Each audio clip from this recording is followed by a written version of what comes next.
शुरू करते hello everyone. मेरा नाम योगेश गर्ग। और मुझे यहाँ ये बताते हुए बहुत खुशी हो रही है कि मेरे साथ मौजूद है सूर्यांश गोयल, जिन्होंने इस साल CDS 1 में AIR 78 हासिल की है। और ये मेरे लिए गर्व की बात इसलिए भी है क्योंकि सूर्यांश मेरे स्टूडेंट रह चुके हैं क्लास 9th और 10th में। बैक इन ईयर सूर्यांश कौन सा ईयर था? 2016-17 आई हाँ थिंक। जी सर। And 17-18 yes, 17-18। मतलब 60, हाँ 17-18 वाला ईयर बेसिकली। तो हाँ जी। ये मेरे लिए इसलिए भी बहुत बड़ी बात है कि ये वो मेरा टीचिंग का पहले 2 साल थे जेई टीचिंग के अंदर। तो I feel very proud to have you Suryansh over here. Thank you और सर। हाँ, ओवर द इयर्स पढ़ाते हुए सूर्यांश, और खास तौर से रिसेंट के सालों में, मतलब मैंने ये मेरे जो स्टूडेंट्स जिनको मैं जेई के लिए पढ़ा रहा हूँ, मतलब आपके बाद जो और भी स्टूडेंट्स आए, तो मैंने एक चीज नोटिस की कि बहुत सारे स्टूडेंट्स हैं जो आर्म्ड फोर्सेस ज्वाइन करना चाहते हैं, डिफेंस में जाना चाहते हैं, और जेई की प्रिपरेशन भी कर रहे होते हैं। आप खुद जेई के प्रोसेस से गुजरे हो, है ना? You did your graduation in computer science. Yes sir, BTech in yes computer yes. Science. तो ऑब्वियसली, मतलब मैं इस वीडियो के अंदर मैं आपके बारे में बहुत सारी बातें जानता हूँ, पर लेकिन मैं चाहूंगा कि हम बिल्कुल एकदम स्क्रैच से करें, कि जाके देखने वाले जो स्टूडेंट्स हों उनको एक बहुत अच्छी क्लियर पिक्चर मिले कि कैसे वो श्योर। अपनी तैयारी को लेके चल सकते हैं, बीट एनडीए। क्योंकि मैं बताना चाहूंगा सबको कि सूर्यांश ने 2019 के अंदर एनडीए के अंदर भी AIR 188 हासिल की थी। But due to I think Suryansh कुछ मेडिकल रीजंस की वजह से, मेडिकल रीजंस। हाँ, तो सूर्यांश ये सब बातों पे भी पूरा प्रकाश डालेंगे। और like let we should start. तो सूर्यांश, मतलब मैं बिल्कुल एकदम कैसे ही पूछूंगा, क्योंकि श्योर मुझे सर। भी इतना सीरियसली बोलूं तो चाव बहुत रहा है सब चीजों के बारे में जानने के लिए, लेकिन उतना आइडिया नहीं है। क्योंकि ये तो मालूम है कि एग्जाम होता है, टफ एग्जाम होता है, क्लियर करना भी बहुत मुश्किल होता है, लेकिन होता क्या है एग्जैक्टली, क्या एग्जाम के अंदर होता है? तो ऑब्वियसली आपसे अच्छा इसमें कोई बता नहीं पाएगा। तो सूर्यांश, बेटा आप ये बताओ कि सीडीएस जो है एग्जाम है क्या? और यस, मैं सूर्यांश को बेटा बोलने का एक अधिकार रखता हूँ, ये मेरे लिए भी बहुत फख्र की बात है। तो बिल्कुल सूर्यांश, सर। या आप बताइए कि सीडीएस जो है ये एग्जाम के बारे में, मतलब है क्या, और क्या सब इसका प्रोसेस वगैरह रहता है?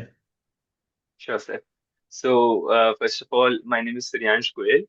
एंड मैं सर को काफी पहले से जानता हूँ। लाइक 9-10 में जैसे सर ने कहा कि सर मेरे टीचर रहे हैं, and I have learned a lot of things from him, and very good things जो अभी तक मेरे साथ रही हैं। इवन बीट एनडीए और सीडीएस काफी हेल्प हुई है सर की टेक्निक से, और सर का जो एग्जामिनेशन को कैसे टैकल करना है, जो सर ने टेक्निक्स बताई थी, काफी हेल्प करी है। इवन अभी भी मैं जैसे अगर आपको टेक्निक्स बताऊंगा तो उसमें काफी सर का भी हाथ रहा है, कि जो आपने बताया है वो सब मैंने यूज करा है अभी भी। एंड मैं चाहूंगा वही आप लोग भी यूज करेंगे तो it will be very beneficial. So, as sir asked, so CDS is basically the full form of CDS is Combined Defense Services Exam. So इसमें क्या होता है कि आपका both we have three services in the Indian Armed Forces, that is the Army, Navy and the Air Force. तो जो CDS का exam है ये कंबाइंड डिफेंस सर्विसेज है, तो मतलब आप तीनों में ही जा सकते हैं इसके through, be it air force, army और नेवी। और इसमें एक और ऑप्शन होता है कि आप OT, that is officers training academy, join कर सकते हैं, which is for a shorter service commission. So basically दो टाइप के कमीशन होते हैं इंडियन आर्म फोर्सेज में। एक होता है आपका permanent commission, and the second one is the short service commission. So difference basically इनमें ये है कि permanent commission is their life long service that you can do to the nation, and जो आपका शॉर्ट सर्विस कमीशन है that is only for 10 years, and it could be extended to 14 years. So that is the period of short service. उसके बाद then you have to retire. So ये basic difference होता है दोनों में। तो CDS के एग्जाम से आप both short service as well as permanent में जा सकते हैं। And as far as the exam is concern, तो इसमें ऐसा होता है कि तीन पार्ट्स होते हैं एग्जाम के, तीन एग्जाम्स होते हैं बेसिकली एक एग्जाम में। तो जैसे आपका पहला जो होता है वो इंग्लिश होता है। उसमें आपकी जनरल इंग्लिश आती है, reading comprehension, jumbling sentences, etcetera etcetera. वो उसमें मतलब ये होता है कि बेसिकली आपकी वो इंग्लिश टेस्ट करते हैं कि आप में कॉम्प्रिहेंशन एबिलिटी कितनी है। कि आप एक पैराग्राफ दिया हुआ है सपोज, तो उसमें क्वेश्चन एंड आंसर्स होते हैं regarding that paragraph, and if you can jumble the, वो क्या करते हैं बेसिकली जम्बल कर देते हैं सेंटेंसेस को, you have to arrange them to make a particular sentence a meaningful sentence.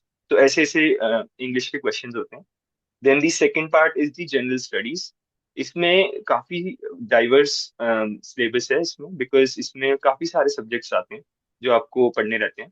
For example physics, chemistry, biology, history, polity, geography and current affairs, ये basic subjects होते हैं।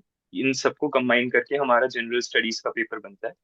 And the third one is the mathematics paper, और इसमें आपका रहता है class 10 तक की मैथमेटिक्स ही आती है इसमें। तो ये तीन पेपर्स होते हैं। अब इसमें क्या होता है कि अगर आपको शॉर्ट सर्विस कमीशन के लिए जाना है, then you have to only appear for the English and the general studies paper. उसमें आपके लिए मैथ्स कंपलसरी नहीं होती है, वो आपको देना नहीं रहता है। वेर एज अगर आपको परमानेंट कमीशन के लिए जाना है, then you have to give all three papers. तो ये रहता है बेसिक एक एग्जामिनेशन का पैटर्न। और it is a 6 hour examination, तो थोड़ा हेक्टिक हो जाता है, और वो एक ही दिन में होता है, मोस्टली संडेज में ही रहता है। तो 2 2 आवर्स के पेपर रहते हैं। And I like to tell that maths जो है वो सबसे आखिर में होता है।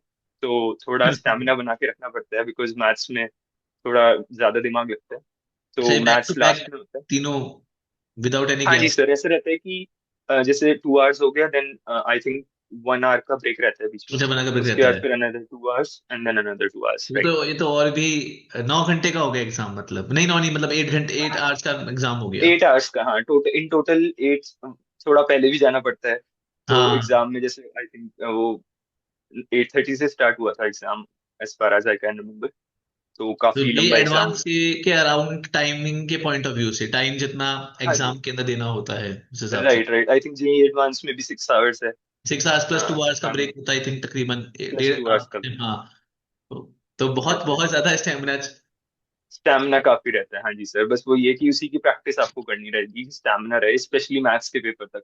बिकॉज ये होता है कि मैथ्स के पेपर आते आते बच्चे जैसे लंच भी कर लेते हैं, तो थोड़ी लेथार्जिक हो जाते हैं बच्चे, तो उसकी वजह से रह जाता है।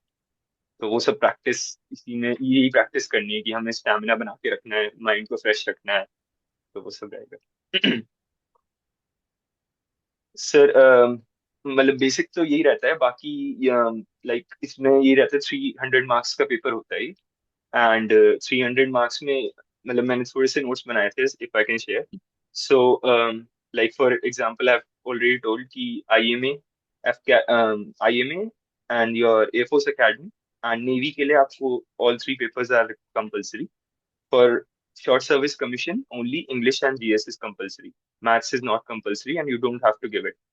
And I've also given some safe scores to get merit in. Basically, last step जो होता है इसमें होल प्रोसेस में, वो मेरिट लिस्ट का होता है। तो मेरिट लिस्ट में आपके एसएसबी प्लस जो रिटन के एग्जाम हुए सीडीएस, उन दोनों के मार्क्स को कंबाइन करके then there is a ranking. and you have to be in the top whatever vacancies. For example, 100 vacancies are there for IMA Academy, Indian Military Academy. तो आपको top 100 में रहना होता है। सो जो सेफ स्कोर्स हैं जो आपको टॉप 100 में रखेंगे, वो ऐसे ही हैं, मतलब फॉर एग्जांपल मैथ्स के लिए 55 plus out of 100, and for example English and GS both combined would be 90 plus out of 200। तो आप देखेंगे जैसे 145 150 के अराउंड अगर आप स्कोर कर रहे हैं आउट ऑफ 300, टी then you will percent easily get तकरीबन। इनटू, हाँ जी, easily get into 100 rank. And this shows कि आपको पूरा पेपर अटेम्प्ट नहीं करना है। If you are able to do 50% with good accuracy, then you will be able to clear the exam. तो यूपीएससी के एग्जाम्स में मोस्टली ऐसे ही होता है कि दे डू नॉट एक्सपेक्ट कि आप पूरा ही सिलेबस रख के जाओ या पूरा ही सिलेबस आपको आना चाहिए। दे एक्सपेक्ट कि आप 50% भी अगर आप कर रहे हैं तो आपकी अच्छी एक्यूरेसी होनी चाहिए। तो उसके लिए आपको वही 60 70% के आसपास आपको पेपर अटेम्प्ट करना होता है। तो बच्चे पहले ही डर जाते हैं कि इतना लंबा पेपर है, मैं नहीं कर पाऊंगा। वो किसी से भी, बहुत कम बच्चे होते हैं जो पूरा ही अटेम्प्ट कर लेते हैं। तो जो प्रैक्टिस आपको ये करनी है कि आपको ढूंढने हैं कि आपको क्वेश्चन नहीं करने हैं जो, और कौन से क्वेश्चन आपको करने हैं, और उनमें अच्छी एक्यूरेसी होनी चाहिए, then you will able to get the exam easily. And बाकी इसमें नेगेटिव मार्किंग भी रहती है। तो हम्म। वो आई थिंक जेई में 1/4 है, इसमें 1/3 है, वन बाई थोड़ी थ्री सी है तो ज्यादा है और इसमें। मतलब हाँ अच्छी जी, हाँ ज्यादा जी, नेगेटिव मार्किंग है इसके अंदर तो बल्कि। इसमें थोड़ी ज्यादा नेगेटिव मार्किंग है। So I have given an example. For example जैसे मैथ्स में आपके 100 क्वेश्चंस आते हैं। तो if you have attempted 70 questions and get 9 questions wrong, then आपका स्कोर जो है वो 58 के आसपास बनेगा। and a safe score is 55. So even if you are doing 70 questions out of 100 and getting 9 wrong, which is a lot of मतलब accuracy उतनी अच्छी नहीं है, but still if you are getting 9 wrong, then you'll be easy to get 58 marks, which is very good marks, very very good marks. तो ये एक example है कैसे नेगेटिव मार्किंग वर्क करती है इसमें. लेकिन then I given some. Sorry to interrupt you, मतलब क्योंकि आप ये कह रहे बता रहे थे बेटा, तो एक चीज ये पूछनी थी कि ऐसे तो फिर जितना मैक्सिमम स्कोर रिटर्न में खींच दे कोई, तो हाँ जी हाँ जी.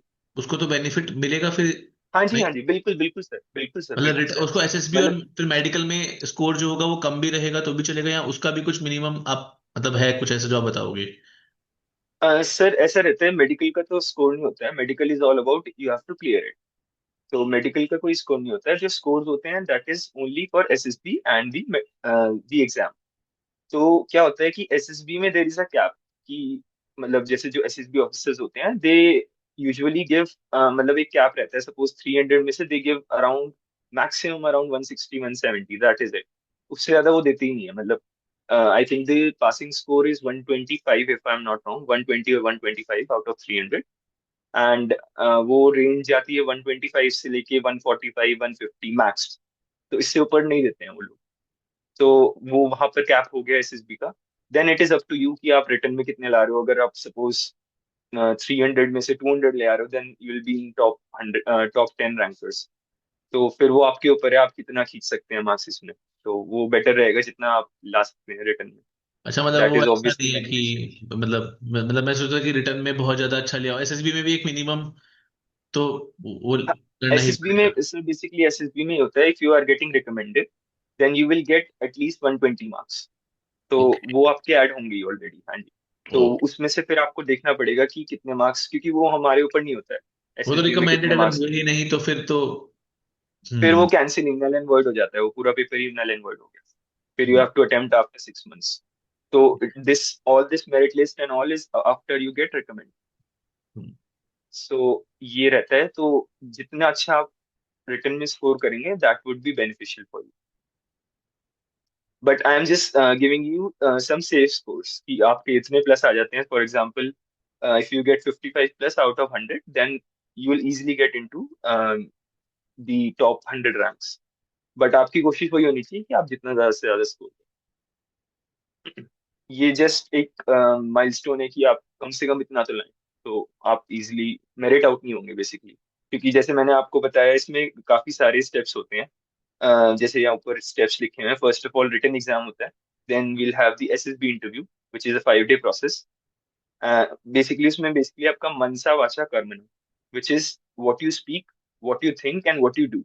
ये तीनों टेस्ट कर लेते हैं वो within 5 days of process. तो वो थोड़ा एक कम्बरसम प्रोसेस रहता है, काफी होलिस्टिक प्रोसेस रहता है, कॉम्प्रिहेंसिव रहता है. तो उसमें आपको अलग टाइप से ट्रेनिंग करनी होती है, अलग टाइप से उसकी कोचिंग रहती है. तो उसमें ये तीनों चीजें वो आपकी असेस कर लेते हैं and based on that you get recommended और यू गेट कॉन्फ्रेंस आउट और screen and then comes after the SSB. तो यहाँ ये very next. Karma, sorry to interrupt, ये बेटा कर्मा के अंदर ब्रैकेट में जीटीओ। हाँ जी हाँ जी sir. So basically karma is what you do. So in this there is a group task officer in which basically he gives you a task in a group. And for example they make us a leader कि आप leader हैं इस group के, then how will you tackle an obstacle. तो वो देखते हैं कि ये ग्रुप में कैसे काम कर रहा है. तो वो आपका हो गया how you work in a group. तो कर्मा हो गया. बेसिकली आपके कर्मा देखते हैं उसमें आपका कि कितने अच्छे से वो हैंडल कर पा रहा है ग्रुप को, कितने अच्छे से वो स्ट्रेस सिचुएशंस को हैंडल कर पा रहा है. तो उसमें डिफरेंट टाइप्स ऑफ टास्क होते हैं. ऑब्स्टिकल्स क्लियर करने होते हैं. लेक्चरेट होता है कि आपको एक टॉपिक दे दिया गया है within the group, you have to explain that topic. वो ऑन द स्पॉट होता है टॉपिक. तो मतलब एसएसबी का तो काफी कॉम्प्रिहेंसिव एक अलग से पॉडकास्ट बन सकता है. तो वो काफी एक लंबा प्रोसेस होता है कि how GTO assesses you, how interview assesses you, how the psychologist assess your Mansa, your मन, हाउ यू थिंक. तो वो काफी एक लंबा प्रोसेस है. उसका तो पूरा एक अलग से पॉडकास्ट भी हम बना सकते हैं क्योंकि काफी लंबा प्रोसेस है उसका. तो ये रहता है 5 days ऑफ एसएसबी में. और उसके बाद ही once you get recommended then you have the medical test जो कि एसएसबी सेंटर पे ही होता है the very next day. In which I like to tell my viewers that ये mainly eyes, ENT, dental, surgical, medicine and blood and ultrasound, these are the main test of medical जो वहां पर होते हैं। और इसकी जो भी डिटेल्स हैं वो आपको नोटिफिकेशन में मिल जाती हैं कि वो क्या टेस्ट करते हैं। तो वो बहुत ही इंपॉर्टेंट होता है, बच्चे पढ़ते नहीं है उसे ना। तो उसकी वजह से क्या होता है, उन्हें लगता है फॉर एग्जाम्पल मेरा 2.5 डायोप्टर स्पेक्स है, तो दे थिंक कि 2.5 ही सीडीएस में है, बिकॉज एनडीए में 2.5 होता है and for CDS it is 3.5। They increase the limit. तो बच्चे को पता नहीं होता है, तो दे थिंक कि एनडीए में 2.5 था तो सीडीएस में भी 2.5 ही होगा, and they miss out on their attempts. तो आई हाईली रिकमेंड कि आप एक बार ये सब मेडिकल भी पढ़ लीजिएगा, so that there is no discrepancy in your medicals। और बेसिकली आपको आई पावर एक बार टेस्ट करवा लीजिएगा, जो आप कर सकते हैं अपने एंड से और इतना कॉस्टली नहीं रहेगा। बिफोर गिविंग दिस एग्जाम एक बार आई पावर टेस्ट करा लीजिएगा, और एक बार ये निसल डेविएशन सेप्टम होता है, ये टेस्ट करवा लीजिएगा। ये कोई भी ईएनटी आपको बता देगा। इनकी एक रेंज होती है, बिकॉज इन दोनों में काफी निकलते हैं बच्चे बाहर ना, और ये इतने कोई कॉस्टली वो भी नहीं है टेस्ट, तो आप करा सकते हैं। बिकॉज ये अगर आपके क्लियर नहीं होंगे तो वो आपको मेडिकली अनफिट कर देंगे, then there is no point of going into this cycle of exam. तो ये आप करा सकते हैं। And after this there is the merit list. तो मेरिट लिस्ट में आपकी SSB and your written exam marks are added, and then on the basis of that you'll get a rank, and then you can join the academy। तो ये process है पूरा आपका CDS का। और सुरेश, जैसे आपने इसमें लिखा हुआ है कि आईएमए के लिए 110 के अंदर रैंक चाहिए होती है, तो एएफए यस के सर। लिए और नेवल एकेडमी के लिए कितनी रैंक चाहिए होती है तकरीबन? सर मतलब ये मैंने जैसे एज अ पर्सपेक्टिव इस पे लिखा है कि जैसे आपकी आईएमए में 100 वैकेंसीज है, राइट।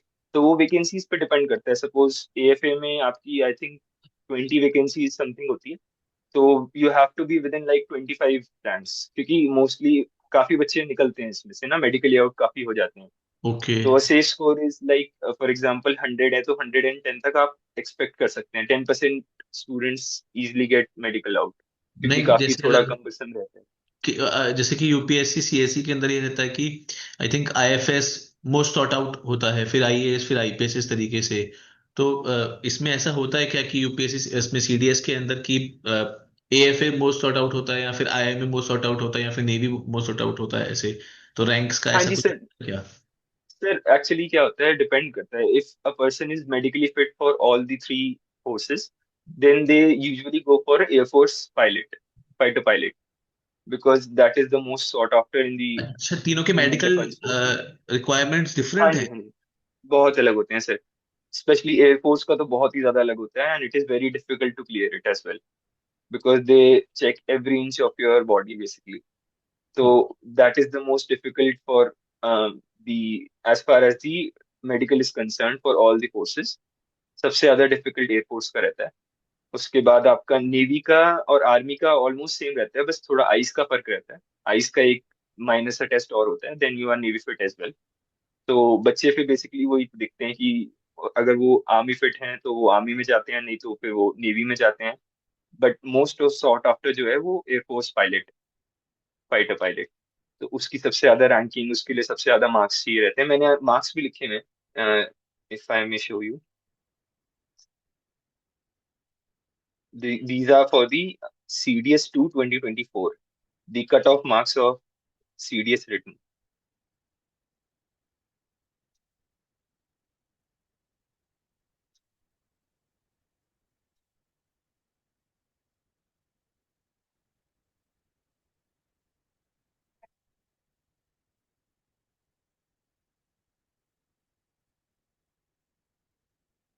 Yeah.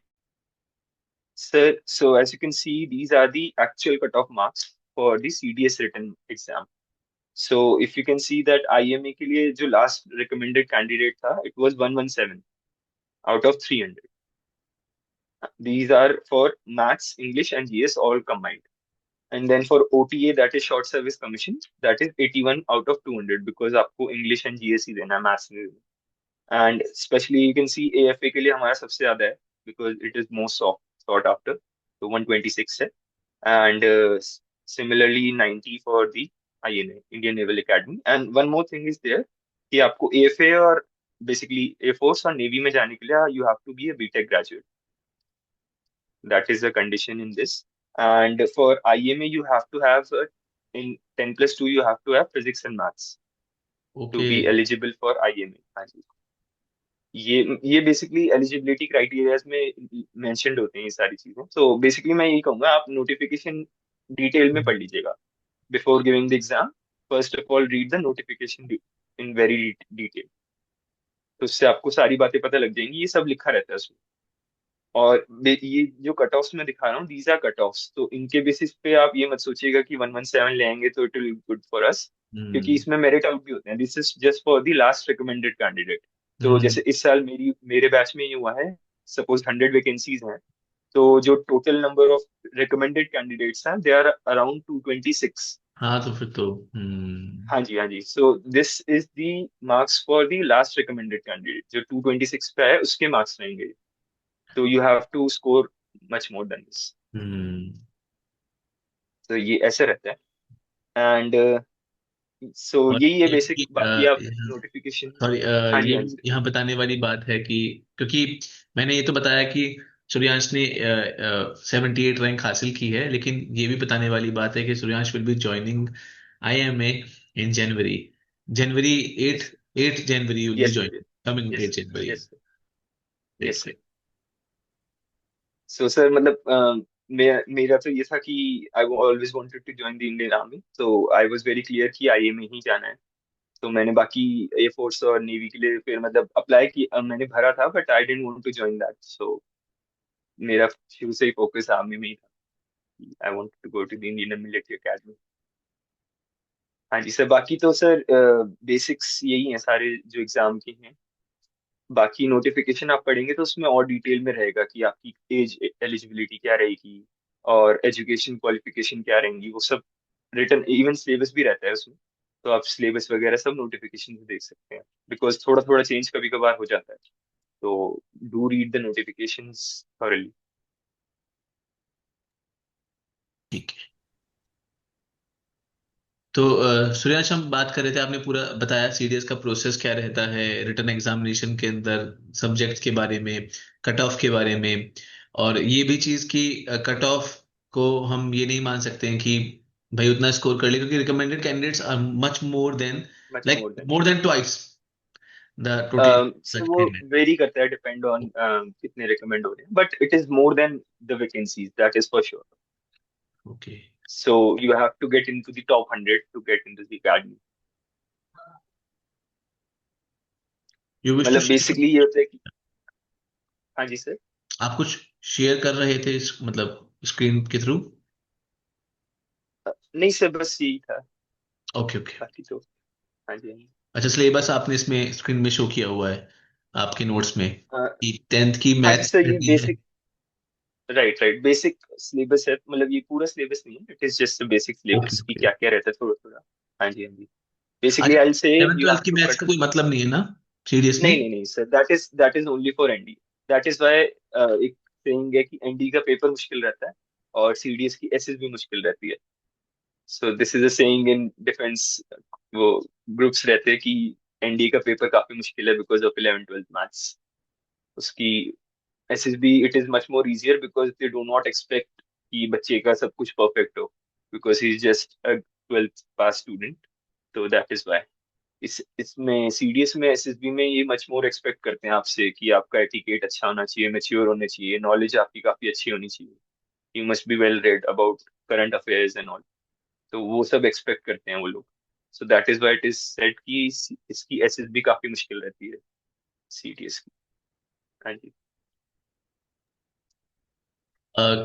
जैसे आप बता रहे हो 11th 12th, क्योंकि जैसे मैं बच्चों को पढ़ा रहा हूँ तो मैं तो एक चीज और नोटिस कर रहा हूँ कि सिर्फ ये नहीं कि 11th 12th की maths difficult, I think NDA में ये भी एक बहुत बड़ा इशू है कि जो लोग जेई की प्रिपरेशन कर रहे हैं, क्योंकि 11th 12th के मेजोरिटी ऑफ स्टूडेंट जो एनडीए का एग्जाम देंगे ऑब्वियसली वो मैथ्स वाले स्टूडेंट हैं, और मैथ्स वाले स्टूडेंट हैं तो मोस्टली जेई की प्रिपरेशन कर रहे होंगे, क्योंकि कॉमर्स की भी राइट राइट सर। सकते हैं, लेकिन एनडीए तो कॉमर्स के बच्चे भी दे सकते हैं ना? Sir I am not sure about that, but ये होता है कि मैथ्स का पेपर आपको कंपलसरी होता हाँ है। मतलब तो कॉमर्स विद तो मैथ्स वाले भी दे ही सकते होंगे। हाँ जी, हाँ जी। बट आई थिंक उनके लिए आई डिफिकल्ट थिंक रहेगा एज कम्पेयर्ड टू साइंस हाँ जी, हाँ स्टूडेंट, जी। क्योंकि फिजिक्स बिकॉज केमिस्ट्री भी जी, फिजिक्स केमिस्ट्री भी रहती है, राइट। यस हमें यस। मतलब जेई वाले बच्चों को ये एडवांटेज रहता है कि फिजिक्स केमिस्ट्री मैथ्स हो जाता है उनसे इजीली। हम्म और बाकी जैसे थोड़ा बायोलॉजी, बायोलॉजी बच्चे अवॉइड ही करते हैं क्योंकि हम्म इतना पढ़ नहीं पाते हैं, बायोलॉजी के थोड़े डिफिकल्ट क्वेश्चंस आ जाते हैं। And as far as history geography is concern, तो वो ये रहता है कि 10th तक की बच्चा अगर अच्छे से कर लेता है, तो जैसे उसके जो नोट्स हैं वो शॉर्ट नोट्स बना के रख ले अगर, और उन्हें रिवाइज करे, तो काफी हद तक क्वेश्चंस हो जाते हैं उससे। एंड अपार्ट फ्रॉम दैट, जो मैंने थोड़ा एनडीए में किया था वो ये था कि पीवाईक्यूज देख लिए थे एनडीए में, ऑफ ये हिस्ट्री, पॉलिटी, ज्योग्राफी। तो उनसे थोड़ा आइडिया लग जाता है कि जैसे फॉर एग्जांपल गांधीयन एरा से काफी क्वेश्चंस आ जाते हैं, मॉडर्न जो हिस्ट्री होती है हमारी उससे काफी क्वेश्चंस आ जाते हैं।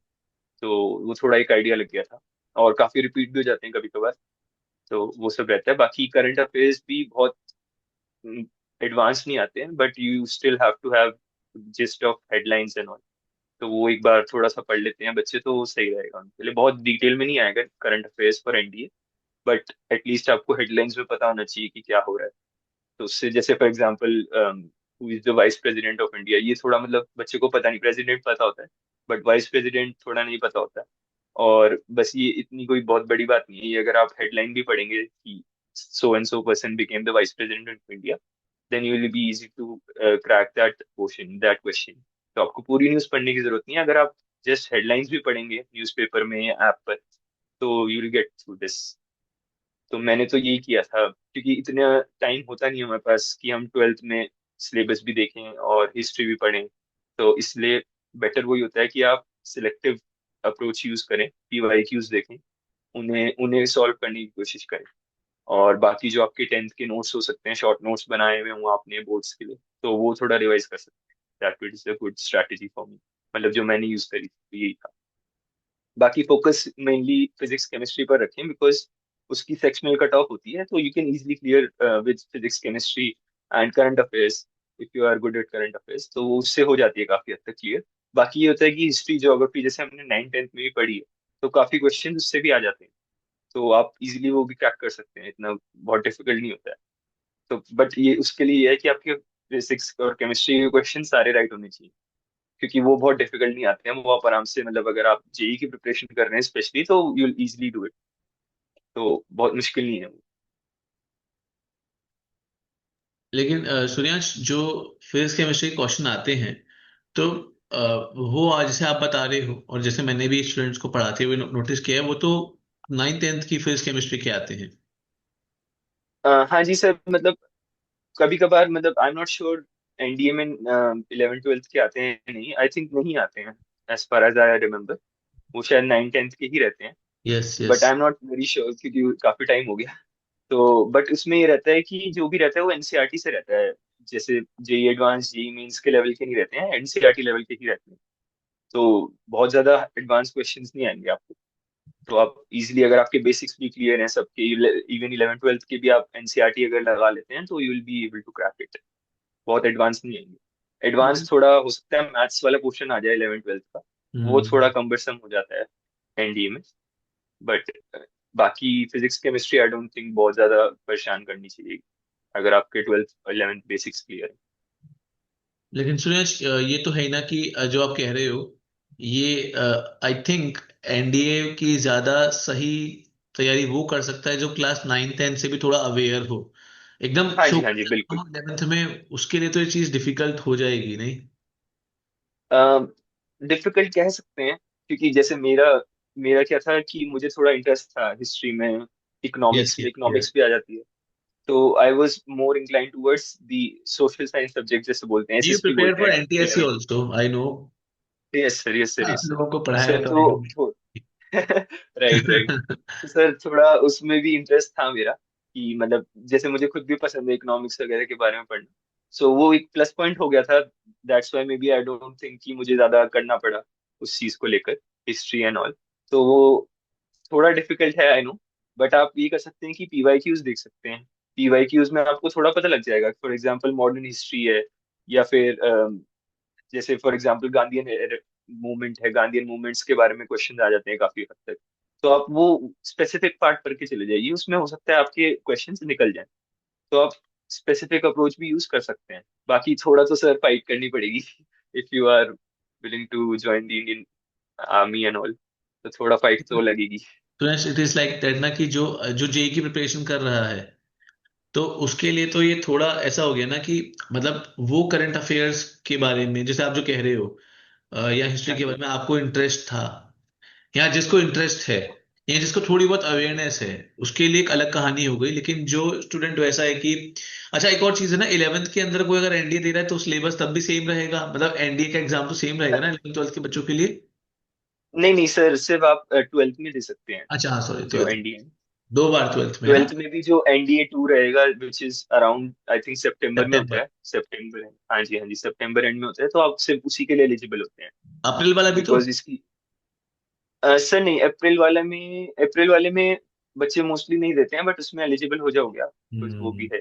वो डिपेंड करता है आपकी एज क्या है ना, एज उन वगैरह पे, सब हाँ चीजों पे हाँ। भी डिपेंड। हाँ जी हाँ जी, 16.5 ईयर्स है I think hmm. Starting age में, तो वो डिपेंड करता है एज एंड ऑल। क्योंकि जैसे मैंने जो दिया था वो नवंबर वाला दिया था, जो सीडीएस जो एनडीए 2 2019 वाला हम्म। था, वो वाला दिया था मैंने। उसके बाद फिर कोविड ही आ गया था, तो जो अप्रैल वाला था वो शायद पोस्टपोन हो गया था। हम्म। तो वो फिर मेरी एज निकल गई थी उस चक्कर में, फिर मैं दे नहीं पाया था। ओ। हाँ जी। तो एज का भी थोड़ा इश्यू रहता है इसमें। हाँ, ये तो बता रहे थे, मतलब हाँ जी हाँ जी। जैसे बेटा ये एनडीए और सीडीएस, मतलब अब जो लोग ये वीडियो देख रहे हैं, या जो आपको भी सुन रहे हैं, जो मेरे स्टूडेंट्स हैं जिनको मैं भी बता रहा हूँ, तो ये हम समझ पा रहे हैं कि सीडीएस के थ्रू भी हमारे पास ये रूट्स हैं। तो एनडीए के थ्रू जो रूट्स है, मतलब मुझे जैसे थोड़ा बहुत आइडिया कि NDA academy, national defence academy जो है, वहाँ आई थिंक उसी उस एग्जाम के बाद वहाँ, अगर वहाँ पे भी हाँ एसएसबी जी हाँ जी, के थ्रू, खड़ग मेडिकल वासला के थ्रू भी पुणे, जा हाँ जी सकते हाँ हैं। जी। हाँ, ये पुणे राइट। में ही इनफैक्ट आई एम हाँ करंटली जी, पुणे में पुणे, ही इट है। Is in Khadakwasla near Pune right right. In Pune in fact where I am living, it is 15 kilometre away from that place, हाँ जी सर, थोड़ा आउटर पे है, Khadakwasla. But it is in Pune, right हाँ राइट, हाँ। इट इज इन तो पुणे, राइट। मुझे बस ये जानना था कि मतलब फर्क क्या है। जैसे मतलब मैं इसलिए पूछ रहा हूँ सूर्याश आपसे कि क्या ऐसा क्या ये वाला रूट जो हो कि कोई स्टूडेंट जिसको बहुत बहुत पैशनेट है आर्मी को ज्वाइन करने के लिए, या फिर नेवी को, या फिर एएफए उसको, तो मतलब क्या उसके लिए रूट भी सही हो सकता है कि वो एक जेई की प्रिपरेशन पे फोकस करे 11th 12th में, और फिर उसके अपनी ग्रेजुएशन के दिनों में सीडीएस की प्रिपरेशन शुरू करना, मतलब like what is the difference if in the case, मतलब अगर कोई क्या मिस आउट कर सकता है या मिस आउट नहीं है, आप इस पे अगर थोड़ा बताओ। Sure sure sure. सर जैसे मेरे साथ भी ऐसे ही हुआ था कि basically NDA is the fastest way आप ऑफिसर बन सकते हैं जिसमें आर्मी में। बिकॉज इसकी जो ट्रेनिंग रहती है, it is for 4 years. That is the fastest way you can become an officer after 12। तो अगर किसी बच्चे को जैसे सबसे पहले बनना है कि मुझे तो भाई 22 साल में बनना है, फॉर सपोज 18 में मोस्टली हो जाती है 12, तो you get an officer rank in 22, approx 22.5 years. तो फर्स्ट एडवांटेज तो यही है, बिकॉज सबसे कम ट्रेनिंग इसी की होती है। For CDS it is 1.5 years. तो अगर आप ग्रेजुएशन भी करते हैं, फॉर सपोज 3 इयर्स ग्रेजुएशन करते हैं, then still you have 4.5 years of training. मतलब टोटल मिला दें अगर हम, after 4.5 years you will become an officer. And if you are doing a BTech like me, तो आपका वो फिर 5.5 ईयर्स हो जाएगा, 4 + 1.5 ईयर्स। तो एक वो डिफरेंस आ जाता है एज का, because that difference will reflect in your promotion as well. मतलब ये हो सकता है आपको सर्विंग टाइम ज्यादा ना मिले as compare to NDA students. तो फिर हम इसलिए देखते हैं कि जो मोस्टली मोस्टली क्या, सारे ही जनरल्स जो हमारे हैं वो सब एनडीए से ही पास आउट होते हैं, because they get more serving time. तो एक ये एडवांटेज रहता है एनडीए में। दूसरा ऑब्वियसली आपकी ट्रेनिंग, जैसे आप जो बीएससी करते हैं वहां से, बीएससी जवाहरलाल नेहरू यूनिवर्सिटी से दी जाती है, बट स्टडी वहीं पे ही करते हैं वो बच्चे जो हैं सारे एनडीए में ही करते हैं स्टडी। तो वो ये स्टडी के साथ साथ they do drills, they do PT, sports खेलते हैं, तो उनकी फाउंडेशन जो है वो काफी, मतलब जो ट्रेनिंग जो है उनकी टोटल 4 इयर्स की हो गई। तो इसलिए उनका फाउंडेशन स्ट्रांग होता है, नो डाउट इन दैट। क्योंकि आपकी जितनी ट्रेनिंग होगी उतने आपके फाउंडेशन स्ट्रांग हो जाएंगे, तो आप एक बेहतर ऑफिसर बन जाते हैं मतलब उस केस में। तो एक ये एडवांटेज होता है। बाकी एक डिसएडवांटेज जो मुझे लगता है एनडीए के थ्रू जाने में है वो ये है कि आप मिस आउट कर जाते हो काफी चीजें जो आपको एक नॉर्मल कॉलेज सिखा सकता है। फॉर एग्जाम्पल मतलब काफी मेच्योर हो जाते हो आप as a student, as a मतलब एज ए स्टूडेंट आप जब कॉलेज में रहते हो आपको बहुत सारी चीजें पता लगती हैं about relationships, about what is good what is bad. For example drugs वगैरह से भी आप मतलब पता लगता है कि हाँ भी ड्रग्स क्या होते हैं कैसे लोग इंडक्ट करते हैं उन चीजों को, कैसे बचना है उनसे। तो काफी चीजें आपको पता लगती हैं कैसे मतलब दुनिया दिख जाती है एक टाइप से मैं कहूंगा। तो वो एक चीज मैंने जो मतलब मेरे फ्रेंड्स जो एनडीए गए थे मेरे साथ जब मैं एनडीए दे रहा था, तो many of them have gone into NDA, मैं रह गया था। तो उनसे मेरी बात अभी भी होती है, स्पेशली अब जब हो गया मेरा इंडक्शन तो उसके बाद मेरी काफी बात हुई है उनसे। तो दे से दैट कि ये उन्हें मिसिंग लगा है, जो उनके लाइफ में मिसिंग था, कि वो जो कॉलेज पीरियड रहता है golden time of anyone's life जो इसे बोलते हैं, तो वो मिस आउट कर जाते हैं वो, बिकॉज एनडीए इज हेल। मतलब उनके उनकी लैंग्वेज में एनडीए इज हेल। वहाँ डिसिप्लिन रहेगा पूरा, वहाँ आप बिल्कुल भी कुछ नहीं कर सकते हैं। तो it is a discipline life, तो वो जो कॉलेज टाइम है वो मिस आउट कर दिया उन्होंने। तो ये एक एडवांटेज है सीडीएस का कि आप कॉलेज लाइफ भी एंजॉय कर सकते हैं। Apart from that you have a good backup. For example आपका सीडीएस में नहीं होता, you can always go to the private job if you have a technical degree like BTech. तो आप बैकअप के तौर पे वो यूज कर सकते हैं। और कभी कभार ऐसा होता है कि due to any medical reason आप आर्मी से मतलब आपको जल्दी रिटायर होना पड़ रहा है ड्यू टू मेडिकल रीजन। तो if you have a BTech degree और technical degree you can always join the private sector. तो वो एक थोड़ा एडवांटेज रहता है, बाकी तो मोर और लेस सेम ही है दोनों। तो वो डिपेंड करता है बच्चों के ऊपर कि आपको कॉलेज लाइफ भी देखनी है, बिकॉज दे आर मेरी एंट्रीज। फॉर एग्जाम्पल दो एंट्रीज मैं बताना चाहूंगा अपने व्यूअर्स को जिनमें आपको एग्जाम नहीं देना है। बेसिकली जैसे जो यूपीएससी कंडक्ट कराता है रिटन एग्जाम, वो नहीं देना है आपको, डायरेक्ट एसएसबी आती है बेस्ड ऑन योर मार्क्स। तो जो ट्वेल्थ के लेवल पे एग्जाम होता है उसे बोलते हैं TES exam, technical entry scheme, if I am not wrong. तो उसमें आपकी जेई रैंक के बेसिस पे कट ऑफ निकलती है। तो आपकी I think JEE rank under 1 lakh होनी चाहिए, समथिंग लाइक दिस। तो हर साल कट ऑफ निकलती है, and based on that you will get a SSB call directly. You don't have to give any other exam. और उसमें आपका फिर 4 साल की वो बीटेक कराएंगे, and then 1 year will be at IMA only, and you will be a permanent commissioned officer. And there vacancies are also a good vacancy, 100 vacancies रहती हैं उनकी। तो काफी बच्चे इसमें भी अप्लाई करते हैं जिनकी जेई में अच्छी रैंक आ जाती है या अंडर द कट ऑफ। तो वो डायरेक्टली इसमें चले जाते हैं, because the vacancies are also good. तो मेरिट आउट होने के भी चांसेस बहुत कम रहते हैं। और इसमें जो मेरिट लिस्ट बनती है वो आपकी जेई रैंक के बेसिस पर नहीं बल्कि एसएसबी के जो मार्क्स होते हैं उसके बेसिस पे बनती है। तो वो थोड़ा एक एडवांटेज हो जाता है। और जैसे मैंने बहुत सारे बच्चे मिले हैं जो बीटेक कर रहे हैं अभी फर्स्ट ईयर में, तो वो based on their JEE rank वो डायरेक्टली एसएसबी आके और they have joined the Indian army. तो वो एक अच्छा रूट हो सकता है आपके लिए if you are solely focusing on JEE mains. उसमें एडवांस को नहीं देखते हैं, वो सिर्फ मेंस को ही देखते हैं।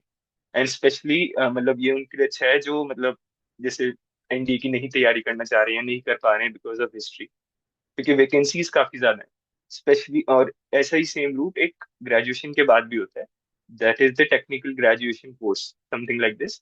तो उसमें वैकेंसीज काफी कम होती हैं, I have tried for that as well, but vacancies काफी कम होती हैं, तो उसमें कट ऑफ काफी अच्छी होती है for different stream, civil, mechanical, computer science. तो उसमें वैकेंसीज काफी कम होती है, तो कंपटीशन इवेंचुअली बढ़ जाता है, तो उसमें काफी डिफिकल्ट होता है क्रैक करने के लिए। बट उसमें भी एक आपको एग्जाम नहीं देना होता है, डायरेक्ट एसएसबी कॉल होती है। तो ये कुछ ये मतलब 3-4 तरीके हैं आप जा सकते हैं जिसमें आर्मी में। तो हाँ जी।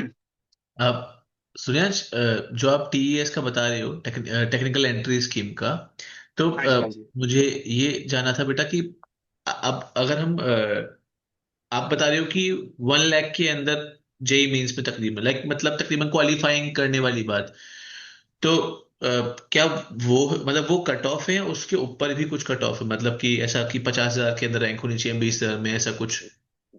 सर बेसिकली वो हर साल कट ऑफ निकालते हैं, तो जब मैंने लास्ट देखा था, आई एम नॉट अवेयर ऑफ की लेटेस्ट कट ऑफ हाँ, क्या है। ऑब्वियसली बट आपने भी जो बहुत मैं पहले देखा होगा हाँ जी जेई हाँ का जी, तो। क्योंकि क्योंकि पहले क्या होता था ये ट्वेल्थ के बेसिस पे कट ऑफ निकलती थी अच्छा, जब 12 के मेरे मार्क्स। टाइम पे था तो। हाँ जी ट्वेल्थ के मार्क्स के। हम्म। बट उसके बाद जैसे ही मेरा टाइम हुआ तो आई थिंक 2021 से इन्होंने जेई के बेसिस पे कर दिया, okay. Solely on JEE basis. हाँ जी हाँ जी। तो उसमें I am not sure of the cut off, वो स्टूडेंट देख सकते हैं। बट एक कट ऑफ होती है सेट कि उसके ही मतलब अंदर आपकी रैंक है तो you will get an SSB call. पर ऐसा नहीं फिर है कि उसके बाद मतलब फिर कोई बहुत स्ट्रिंजेंट नहीं है, मतलब जैसे नहीं आप नहीं बता नहीं रहे sir, it is very easy. मतलब as far as I remember शायद ऐसी कुछ है, 1 लाख समथिंग ही है। क्योंकि 1 लाख उस टाइम पे तो 1 लाख ही थी सर, तो वो तो काफी इजिली आ जाती है, मतलब it is not a big deal. Hmm. तो स्टूडेंट्स ये भी कर सकते हैं कि if they are getting under 1 lakh so they can directly go to the SSB, और फिर उसके थ्रू आप बीटेक करवा सकते हैं एंड यू कैन गेट अच्छा, इंडक्टेड लेकिन इनटू दी। वो एनडीए में जाने का मौका नहीं मिलेगा नहीं उससे? नहीं नहीं सर, नहीं नहीं वो सर, 4 ईयर का उसकी अलग बीटेक, एकेडमी, बीटेक किसी उसकी इंस्टीट्यूट के, किस इंस्टीट्यूट में Suryansh? Sir I am not aware of the name, but वो मिलिट्री इंस्टीट्यूट ही है, वो भी शायद पुणे में ही है। एंड अच्छा। सीएमई है शायद इसका नाम, आई am not aware of the name. Okay okay okay, क्योंकि हाँ वो पुणे में भी, ही होगा, आप सही कह रहे हो। मैं हाँ जी हाँ जी, अगेन मैं पुणे में शायद ही है, मेरे पुणे में ही ध्यान है। में आया होगा कहीं। Yes yes. उसका समथिंग ऐसे ही कुछ नेम है, सीएमई या ऐसी कुछ नेम, आई एम नॉट लेकिन अवेयर सूर्यांश ऑफ फिर दैट, वहां बट भी वो एनडीए में ही बड़ा है। स्ट्रिंजेंट डिसिप्लिनियर रहता होगा, हाँ जी मतलब सर, क्योंकि एक होता तो बीटेक कॉलेज होगा। होकर भी बीटेक कॉलेज नहीं होगा आई नहीं थिंक। नहीं सर, एक्चुअली वो बीटेक कॉलेज नहीं है, वो इंजीनियरिंग के लिए स्पेसिफिकली। सो फॉर एग्जांपल जो इंडियन ऑफिसर्स होते हैं, आर्मी ऑफिसर्स, उन्हें किसी इंजीनियरिंग कोर्स में, for example they are in signals, तो उन्हें इलेक्ट्रॉनिक्स का कुछ कोर्स कराना है तो वो वहां पर जाते हैं। तो वो अच्छा, उन्होंने लेकिन इंस्टीट्यूट वो इंजीनियरिंग के लिए बनाया हुआ है। तो ओके ओके, वहां तो पर वो लोग बच्चे ट्रेन होते हैं। तो वो हाँ तो जी एक बात तो है, लेकिन उसमें एक फायदा होगा कि अगर कोई इस तरह, क्योंकि वो स्पेसिफिक वही इंजीनियरिंग करवाएंगे जिस नॉलेज की उसको आगे रिक्वायरमेंट एज एन हाँ ऑफिसर जी हाँ जी, पड़ेगी। बिल्कुल बिल्कुल ग्रेट बिल्कुल ग्रेट। बिल्कुल, पर मतलब एनडीए में इट इज उनका भी। कॉम्प्रिहेंसिव एजुकेशन, मतलब एनडीए में इट्स नॉट जस्ट इंजीनियरिंग, या इट्स लाइक एनडीए में पढ़ाते क्या है ऐसा, अगर आपको कुछ इसका सर अंदाजा हो कि। एनडीए में जैसे जो आर्मी स्टूडेंट्स होते हैं, उन्हें आई थिंक बीएससी जनरल और बीएससी कंप्यूटर साइंस, ये दो ऑप्शंस होते हैं उनके पास। 3 इयर्स की होती है वो। And for Indian navy and Indian air force they have to do BTech. अच्छा, बीटेक इज नॉट हाँ कंपल्सरी जी, for military? I don't think कि बीटेक कराते हैं उन्हें, उन्हें बीएससी का ही ऑप्शन रहता है फॉर आर्मी। ओके। तो उनका बस ये होता है कि या तो आप कंप्यूटर साइंस से कर लीजिए बीएससी, या फिर आप जनरल बीएससी कर लीजिए where you have to study physics chemistry maths. तो ये दो ऑप्शंस रहते हैं आई थिंक, जहां तक मुझे अवेयरनेस है। हम्म। और जो कंप्यूटर साइंस वाला है वो अभी ही इंडक्ट हुआ है, मतलब अभी शुरू हुआ है। जो मेरे टाइम पे था वो सिर्फ बीएससी जनरल ही था। Okay okay okay. तो because of cyber warfare and all, उन्होंने यस शायद अब yes yes computer yes. Science शुरू कर दिया है। हाँ जी। तो ये दो ऑप्शन रहते हैं एनडीए में आपके पास, that's why it technical. Is a 3 years programme. Hmm. तो और वही है। सूर्यांश, आपने जो दूसरा बताया, ग्रेजुएशन के बाद जी भी हाँ एंट्री, जी, उसमें टेक्निकल वैकेंसीज बहुत फील्ड। कम रहती हैं, एंड उसमें यू सर हैव हाँ टू जी, बी गुड जैसे in your college studies, like college studies में जैसे राइट मैं राइट राइट राइट यहाँ सर, व्यूअर्स फॉर को थोड़ा बताना एग्जांपल, चाहूंगा। हाँ जी अ, हाँ जी सर, फॉर मतलब एग्जांपल। यस। हाँ जी नहीं सर। नहीं, नो इश्यूज, आप कंटिन्यू करो बेटा। सर बेसिकली मैं यही बता रहा हूँ कि उसमें जैसे वैकेंसीज का मैं आइडिया दूं, तो जैसे कंप्यूटर साइंस में था मैं, तो उसमें 6 वैकेंसीज हैं all over India. Hmm. And 6 vacancies में इस बार की जो कट ऑफ थी इट वाज 89%। तो 89% is a very high cut off. तो वही हो रहा है, कंपटीशन ज्यादा है, वैकेंसीज कम है, तो उसमें थोड़ा डिफिकल्ट हो जाता है to get into the SSB. Even SSB के लिए भी बहुत मुश्किल हो जाता है कॉल लेटर आना, because 89 is a quite high percentage. तो वही होता है इसमें, बहुत मुश्किल होता है, तो बच्चे यूजुअली ट्राई करते हैं सीडीएस के थ्रू ही जाएं, बिकॉज वैकेंसीज काफी हम्म। ज्यादा है, इजी रहता है। मैं बस व्यूअर्स को ये भी बताना चाह रहा था कि सूर्यांश अपने कॉलेज में गोल्ड मेडलिस्ट रहे हैं। आई थिंक इतनी पढ़ाई इतने अच्छे से इसलिए की होगी। सर बस यही उस तरह मोटिव नहीं मोटिवेशन रहा था। होगा। नहीं सर, ऐसा तो कुछ नहीं था, बस ये था दिमाग में कि कॉलेज एक बार ही करना है। जैसे 10 12 के मार्क्स आपके बचपन से लेके अब तक हैं, बचपन से तो नहीं, 12th से लेके अब तक रहेंगे, हमेशा रहेंगे आपके साथ। हाँ हाँ। तो वैसे ही बीटेक भी हमेशा रहेगा, तो आई वाज यस। थिंकिंग कि अपना बेस्ट देना। गोल्ड मेडल तो फिर वो बाद में आया, वो पता भी नहीं था, वो तो वैसा, वो फिर बाद में पता लगा अच्छा ऐसा हो गया। तो वो माइंड नहीं था कि गोल्ड मेडलिस्ट बनना है, बट इट वाज लाइक कि हाँ 9 से ऊपर ही रखनी है सीजीपीए, तो इट इज गुड। वो फिर हर जगह काम आती है सब। सपोज मेरा सीडीएस में नहीं होता, then I have to go to the private private यहाँ इंडस्ट्री। पे एमबीए भी तो फिर करने वहां जाएंगे भी तो वो लोग, एमबीए में भी आपका वो राइट काम राइट, है। हर जगह वो सीजीपीए देखते हैं, तो वही मोटिव था कि अच्छी सीजीपीए रहे तो बेटर रहेगा। उसके थ्रू मतलब I did get an opportunity to go in the TGC SSB as well. But वहाँ कॉन्फिडेंस आउट हो गया था मैं, बिकॉज रीजंस थे कुछ इसके। कंपटीशन भी काफी हाई था and I was not very well prepared I can say. एकदम आ जाती है इसकी ना एसएसबी डेट, अच्छा, तो जो वेंट टू दैट कुछ भी। एसएसबी जो इसके थ्रू था, हाँ ग्रेजुएशन जी, हाँ वाले? जी। Okay right, okay. Right. Right, उसमें भी गया, मतलब डिफरेंस कोई नहीं होता है sir. SSB process is same for all entries, be it NDA, TGC, TES, same रहता है बिल्कुल। तो उसमें डिफरेंस नहीं होता। बट हाँ, ये हो सकता है कि आपका जैसे इंटरव्यू होगा उसमें हो सकता है जब आप टीजीसी के थ्रू जाएं तो वो टेक्निकल क्वेश्चंस आपसे पूछें। For example, you are in electronics, you are in civil, तो वो सिविल के थोड़ा एक दो क्वेश्चन पूछ सकते हैं आपसे, तो उसके लिए आपको you have to be well prepared.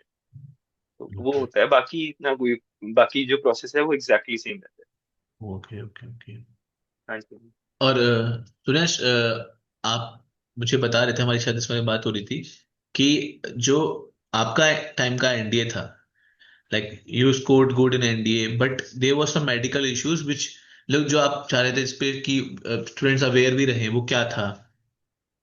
Sir basically medical issues जैसे मैंने शुरू में बताया था कि आप आइस टेस्ट करा के जाएं। बिकॉज मेरे साथ क्या हुआ था, मैं आइस टेस्ट कराई थी मैंने, बट बहुत पहले कराई थी। तो जो आइस की लिमिट थी for me it was 2.5 diopters. तो जब मैं एनडीए में गया था तो मेरी राइट आई में 2.75 आया था और लेफ्ट आई में 3 पहुंच गया था, 3 डायोप्टर्स। जेई की पढ़ाई तो करके Suresh? Sir I don't know the reason, but अब एक्चुअली वही था, मैंने काफी टाइम पहले कराया था, तो आई वाज श्योर कि हाँ ठीक है, चश्मा तो ठीक है मेरा। बट वो बढ़ जाता है hmm. For any reasons, I don't know the reasons. वो बढ़ गया, फिर वहां पर बहुत दुख होता है फिर ना लास्ट में, बिकॉज सब मेरिट इन होने के बाद you get out for this reason.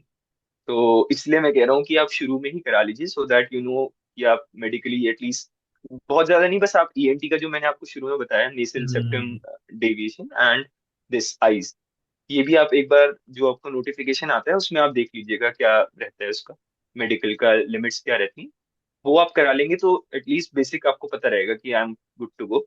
बाकी बहुत अंदर से कोई इश्यू निकल जाए तो दैट इज वेरी अनफॉर्चुनेट, उसमें कुछ कर भी नहीं सकते हैं। हम्म। जैसे कभी कभार हो जाता है, बच्चों को पता नहीं होता है, वो जब फुल बॉडी टेस्ट होता है तो उसमें निकल के आता है, तो हम्म। उसमें तो फिर थोड़ा मुश्किल हो जाता है। बट अपने एंड से आप ये दोनों चीजें करा सकते हैं, आईज स्पेशली। आईज में काफी बच्चे निकलते हैं। Specially okay. आप वो वाला भी करा सकते हैं, डायलेशन वाला जो होता है, उसमें आपका रेटिना चेक हो जाता है। तो वो रेटिना वगैरह सब चेक करते हैं, तो अगर आप फुल चेकअप करा लेंगे आइस का तो वो वैसे भी सही रहता है, काफी बेनिफिशियल रहता है, पता रहता है इसमें। तो आप डायलेशन वाला पूरा प्रोसेस करा लीजिएगा, तो उससे आपको पता रहेगा कि रेटिना में कोई स्पॉट्स तो नहीं है कोई, तो उससे भी वो मेडिकली इनफिट हो जाते हैं। तो ये आप चीजें करा सकते हैं, बेटर रहेगा उसमें। बाकी तो सर वही होता है, मेडिकल प्रोसेस उनका अपना है, तो सब तो नहीं करा सकते, सारा पूरा मेडिकल प्रोसेस कराने का तो मतलब नहीं है। वो फिर आपका थोड़ा लक है, जो भी कह सकते हैं उसे। तो वो चीज तो फिर बाद में देखते हैं, हाँ। मेन मेन चीजें हैं, अब वो तो इंसान मेन हर मेन, हाँ जी, कैसे मेन बात मेन मतलब, हाँ जी, जो आप मतलब नॉर्मली आईज चेक कराने चले गए किसी के पास तो वो आप करा सकते हैं, वो बेनिफिशियल रहेगा। क्योंकि मेरी तो यही गलती हुई थी, मैंने रिसेंटली नहीं कराई थी, तो उसके चक्कर में फिर वो मैं साइकिल में चला तो गया, एसएसबी भी दे आया, बट फिर वो बाद में पता लगा कि ये चीज हो गई। तो वो फिर थोड़ा काफी डिसहार्टनिंग था मेरे लिए उस टाइम पे, क्योंकि बच्चे ही होते हैं सर 12th में तो इतना मतलब, क्योंकि वही होता है ना, बच्चे सोचते हैं कि रिकमेंड हो गया एंड दैट इज ऑल, बन गए, मतलब जा रहे हैं इंडिया में। तो मैं वही बताना चाहूंगा, रिकमेंड होने के बाद you have the medical exam, जिसमें बहुत बच्चे निकलते हैं, और उसके बाद भी you have the merit list. तो अनटिल एंड अनलेस आपकी वैकेंसीज के अंदर रैंक ना आ जाए, सपोज 100 है तो 100 के अंदर रैंक ना आ जाए, देन मतलब फिर तब तक आप सेलिब्रेट ना करें, तब तक आप अपना जो भी है, फॉर एग्जाम्पल जेई देना है, या बोर्ड में अच्छे मार्क्स लाने हैं, या कोई और कॉलेज का एग्जाम देना है, आप देते रहें। फॉर एग्जाम्पल मैंने भी अपना प्राइवेट जॉब के लिए अप्लाई कर दिया था, एंड मतलब I was trying for private as well. मैंने ऐसा नहीं कि रिकमेंड हो गया तो अब छोड़ दिया सब कुछ, बिकॉज आई न्यू कि अभी मेडिकल है, अभी मेरिट लिस्ट है। तो वो मेरिट लिस्ट थोड़ी बाद में ही आती है मेरी, फॉर एग्जाम्पल 10 अक्टूबर को आई थी, तो वो थोड़ा बाद में ही आती है। मेरा एसएसबी हो गया था आई थिंक 29 अगस्त था लास्ट डे, जब मेरा कॉन्फ्रेंस 5th डे था। तो उस दिन मैं रिकमेंड हो गया था, बट उसके बाद फिर मेडिकल है, मेरिट लिस्ट आते आते 10 अक्टूबर हो गया था। तो बीच में मैं वैसे मतलब चिल मोड में नहीं चला गया था कि अब तो हो गया। I was still trying for my private job, क्योंकि मुझे पता था कि ये मेरिट लिस्ट होता है, सब कुछ होता है। तो आपको भी ट्राई करते रहना जब तक आपका मेरिट लिस्ट में नाम ना आ जाए। एक बार आपका वो नाम आ जाता है, then you are good to go. फिर तो बेस्ट है। तो आज एक क्वेश्चन है, क्योंकि आप इसकी तैयारी कर रहे थे बेटा, और जेई की प्रिपरेशन भी आपने की हुई है, तो बहुत सारे जो जेई के एस्पिरेंट होते हैं उनका मतलब, क्योंकि घर परिवार से भी हमारे इंडियन सोसाइटी में यूपीएससी सीएससी के तरफ काफी पुश होता है। ऑल्सो राइट एक सर। और चीज भी थी कि जैसे आपके ही काफी फ्रेंड्स या जो मेरे स्टूडेंट्स रह चुके हैं सीएपीएफ या और भी जो डिफेंस के अलग अलग एग्जाम होते हैं उसके लिए प्रिपरेशन कर रहे होते हैं। तो अगर मतलब, और यूपीएससी सीएससी के थ्रू आईपीएस का भी ऑप्शन होता है, तो मुझे ये जानना था कि जैसे ऑब्वियसली जो लोग आर्मी में जाने के लिए या फिर एयरफोर्स में जाने के लिए या फिर नेवी में जाने के लिए पैशनेट होते होंगे, उनके लिए वही चीज दिमाग में होती होगी। लेकिन ये चीज कि कहाँ जाना है, किस तरफ उसका माइंडसेट है, या और अगर क्या क्लियर नहीं हो रहा है कि कहाँ जाना है कहाँ नहीं जाना है, तो एग्जाम साथ में दे सकते हैं कि नहीं दे सकते हैं, इस तरह के क्या वो फिजिबल होता है कि नहीं होता है, या फिर आपको कैसे ये वाली चीज लगी कि मतलब आपका उधर ही तरफ पैशन है, मतलब कोई और डिफेंस फोर्सेस में क्यों नहीं, पुलिस सर्विसेज में या फिर सीआईएसएफ सीएपीएफ जिनमें भी और अलग एग्जाम्स रह सकते हैं उनमें क्यों नहीं? सर तो प्राइमरी फोकस तो जैसे मेरा बचपन से आर्मी में था, बिकॉज जो लाइफस्टाइल है आर्मी की वो कहीं नहीं मिलेगी आपको। मतलब किसी भी और सर्विस में नहीं मिलेगी आपको, क्योंकि जो उनका whole lifestyle, cantonment area and all, वो पूरा ही अलग रहता है। तो फर्स्ट ऑफ ऑल तो वो लाइफस्टाइल ही मुझे अट्रैक्ट कर रही थी कि एडवेंचरस लाइफस्टाइल है, फिर आपकी जो जॉब पोस्टिंग्स हैं वो काफी एडवेंचरस रहती हैं। तो फुल लाइफस्टाइल ही मुझे अट्रैक्ट कर रहा था। फिर उसके बाद सर वो ये कि आई थिंक जो बेस्ट सर्विस आप दे सकते हो नेशन को वो थ्रू दी इंडियन आर्मी है। उनसे ज्यादा मतलब तो कौन ही सर्व करता है, आई डोंट थिंक कोई और सर्व करता है नेशन को। दे आर मतलब उनका मोटो यही है, सर्विस बिफोर सेल्फ। तो सर्विस को सबसे पहले रखते हैं वो लोग। तो वो एक प्राइड वाला मोमेंट है, अगर आप मतलब ऐसी ऑर्गेनाइजेशन के साथ जुड़ सकते हैं तो इससे बेस्ट क्या हो सकता है। तो वो मेरा प्राइमरी मोटिव था। सब बाकी ये होता है कि और भी रीजंस होते हैं, जैसे जैसे थोड़ा मेच्योर होते हैं हम, पता लगती है चीजें। तो जो मुझे जैसे आईपीएस हो गया, तो आईपीएस में है थोड़ा पॉलिटिकल प्रेशर रहता है आपके ऊपर ना। You are not very free कि आप क्या करना चाहते हैं, थोड़ा उसमें एक रहता है political pressure. And secondly for CAPF, CAPF is also good force to join. But army की तरफ मेरा इंक्लिनेशन इसलिए था क्योंकि जो मतलब जो अपॉर्चुनिटीज आपको मिलती है in the Indian army are much more better than CAPF. आपका जो सर्विस का जो आपका वो रहेगा, प्रोफाइल रहेगा, वेपन प्रोफाइल रहेंगे, वो काफी एडवांस्ड होते हैं इन कंपेयर टू सीएपीएफ। तो मुझे थोड़ा इंक्लिनेशन इसलिए था कि मुझे आर्मी में ही जाना है, बिकॉज उनकी ट्रेनिंग काफी एडवांस्ड होती है, उनके वेपन सिस्टम्स काफी एडवांस होते हैं। तो वो अट्रैक्ट करते हैं मुझे कि हाँ, जैसे जैसे लोग देखते हैं टैंक्स चला रहे हैं उस, तो these are the things that I want to do. तो वो मेरा था कि हाँ ये चीजें करनी है, मैं पूरी जिंदगी कर सकता हूँ ये चीज। तो डायनेमिक रहती है काफी लाइफ ना आपकी आर्मी में, कि आप अभी इधर हैं कभी उधर हैं, तो वो डायनेमिक रहता है, you don't get bored easily. जो एक रहता है ना कि विशियस साइकिल बन जाती है कॉर्पोरेट जॉब्स में एंड ऑल, तो वो चीज नहीं रहती कि ऑफिस जाओ एंड कम बैक, वो चीज थोड़ा नहीं है इसमें। तो ये सब चीजें मतलब मुझे था कि मैं ट्राई करूंगा अपना बेस्ट, बाकी तो भगवान के ऊपर है। But I will give my best कि मैं इनमें जा सकूं, दैट्स व्हाई एनडीए के बाद फिर आई केम बैक टू सीडीएस। तो वही था मेरा मोटिव कि आर्मी इज लाइक मतलब वैसे वाली चीज थी मेरे साथ।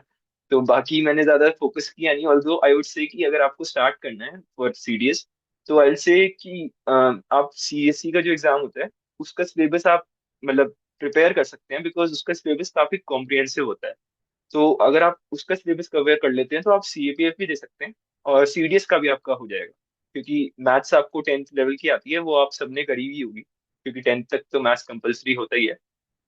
तो वो बहुत डिफिकल्ट नहीं आती है, उसमें बस थोड़ी सी प्रैक्टिस लगती है। बाकी अगर आपकी यूपीएससी सीएससी लेवल की प्रिपरेशन हो रखी है तो आप आराम से सीएपीएफ भी निकाल सकते हैं, और सीडीएस तो निकल ही जाएगा आराम से रिटर्न। तो अगर आपको कॉम्प्रिहेंसिव तैयारी करनी है then you can start with the CSC exam. तो वो बेटर रहता है। जैसे मैंने भी अपनी प्रिपरेशन जैसे स्टार्ट की थी, तो वो इसी से की थी कि CSC is the toughest exam जैसे बोलते हैं। तो अगर मैं इसका सिलेबस कंप्लीट कर लूंगा तो काफी एग्जाम्स का सिलेबस जो इंडिया में होते हैं गवर्नमेंट एग्जाम्स और भी बैकअप के लिए, उनमें मैं अप्लाई कर सकता हूँ। तो ये मोटिव रहता है। तो बेटर ये रहेगा आप सीएससी के हिसाब से ही तैयारी करें, क्योंकि टॉपिक सबके वही रहते हैं, बस थोड़ा एडवांस हो जाती है सीएससी में चीजें। आपको थोड़ा इन डेप्थ पढ़ना पड़ता है, वो उतनी इन डेप्थ नहीं पूछते हैं सीएपीएफ में सीडीएस में, बट सिलेबस वही रहता है ऑल इन ऑल। अ, बढ़िया सुयाश, सारी बातें सुनकर जानकर अच्छा भी लग रहा है, और ये सोच सोच कर भी लग रहा है कि हाँ मतलब अगर मुझे अभी कोई कहे कि रिवर्स करके अ, सोचा जाए बैक मतलब ट्रैक। क्या सुयाश? मैं क्या बैक ट्रैक करके वापस यस यस यस। एक बार और 12th। यस, क्योंकि बिकॉज ये तो बात है, ये तो बात है, मतलब आई am living in Pune since last 3.5 years, and Pune में काफी मिलिट्री एस्टेब्लिशमेंट्स हैं, है ना? राइट। और वो मतलब एएफएमसी यहाँ पर है, और हाँ जी हाँ कॉलेज जी। भी और इंस्टीट्यूट्स भी। और मैं रहता हूँ ये अपना सदर्न कमांड जहाँ पर है, उसी के पास में हाँ है। जी हाँ जी हाँ जी। सदर्न कमांड तो is also in Pune, right. हाँ, तो वो जो सेफेस्ट एरिया, और जैसे वो सदर्न कमांड का नेशनल वॉर मेमोरियल है, ऐसी जगह आप हाँ जाओ जी हाँ तो जी। अलग लेवल की फीलिंग आती है, उस एरिया से निकलो, अलग लेवल की फीलिंग आती है, वो सेफ्टी, सिक्योरिटी, क्लीननेस जिस लेवल पर है। Clearly sir, that is the right right, that is the thing. Army का डिसिप्लिन इतना अट्रैक्टिव होता है कि डिसिप्लिन में ही लोग रहते हैं, सब डिसिप्लिन में चलता है, तो उससे फिर वही चीज अट्रैक्ट करती है लोगों को, डिसिप्लिन यस सबसे ज्यादा अट्रैक्ट वही करती है। अगर कोई बंदा डिसिप्लिन है then he excel in every sphere, चाहे यस। वो जेई हो चाहे आपका कोई भी एग्जाम हो, तो ट्रू। सबसे इम्पोर्टेंट डिसिप्लिन ही है। Yes yes. तो वही रहता है सर। तो बाकी आई वुड से कि हाँ। अगर आपका मन है तो यू शुड डेफिनेटली गो। और आप जेई की प्रिपरेशन के साथ साथ, जैसे मैंने टीईएस का एग्जांपल दिया, आप टीईएस भी जा हम्म। सकते हैं जेई के थ्रू, अगर आपकी जेई में अच्छी रैंक है। And you can always check the cut off for JEE. I think वो बहुत ज्यादा नहीं होती है, ऐसा नहीं है कि आपकी बहुत ही स्ट्रिंजेंट कट ऑफ एसएसबी जा इज रही है ten important thousand as compare to. हाँ, SSB is more yes. Important. और बाकी एनडीए का, if you are passionate you can always give NDA exam, उसमें थोड़ी सी आपको फाइट लगेगी, you have to study history polity and all, तो उसमें थोड़ी सी फाइट रहती है। बाकी तो मतलब डिफरेंट पाथ्स हैं, आप सीडीएस के थ्रू भी जा सकते हैं आगे। तो यही है, बस मैं ये कहूंगा कि आप थोड़ा जनरल करंट अफेयर्स वगैरह पढ़ते रहिएगा, वो इंपॉर्टेंट होते हैं for SSB as well. SSB में भी वो पूछ लेते हैं। तो न्यूज़पेपर रीडिंग वैसे भी एक अच्छी हैबिट है, उससे आपकी वोकैबलरी भी अच्छी हो जाती है, एंड आपको मतलब पता भी रहता है चीज़ों के बारे में कि क्या चल रहा है, वो होना भी चाहिए as a citizen I think, पता होना चाहिए आपको कि क्या चल रहा है देश दुनिया में। यस। तो एक वो रीडिंग आप मतलब उसमें बहुत टाइम नहीं लगता है, आप शुरू करेंगे हो सकता है थोड़ा टाइम लगे, आधा घंटा लगे पेपर पढ़ने में, बट जैसे जैसे आप पढ़ेंगे तो 10-15 मिनट में भी आप हेडलाइंस के गो थ्रू कर सकते हैं। जो आपको टॉपिक अच्छा लगे आप पढ़ लीजिए, नहीं तो आजकल एप्स भी आते हैं जो थोड़ा समरी में दे देते हैं, but at least you know the headlines. तो आप एकदम मतलब, क्योंकि क्या होता है एसएसबी में काफी टॉपिक्स वो दे देते हैं ऐसे ना, कि लेक्चरेट होता है हमारा, एक टॉपिक देते हैं ऑन द स्पॉट, तो आपको उस पे 1 मिनट 2 मिनट के ऑन द स्पॉट बोलना होता है। तो अगर आपके पास ये सब नॉलेज होगी तो आप बोल देंगे, आपके पास कुछ ना कुछ डेटा पॉइंट्स रहेंगे। तो जो बच्चे थोड़ा मतलब नहीं पढ़ते हैं तो उनके दिक्कत हो जाती है कि मैं क्या बोलूँ इस टॉपिक पर। तो अगर आप थोड़ा अवेयर रहेंगे तो आपको पता रहेंगे कुछ कुछ डेटा पॉइंट्स ना, ये हुआ था ये हुआ था ये हुआ था, then you can combine and give 1 और 2 minute lecture, that is very easy. तो वो एक अच्छी हैबिट है, आपको सारे एग्जाम्स में हेल्प करेगी और एज अ सिटीजन भी आपको अवेयर रखेगी।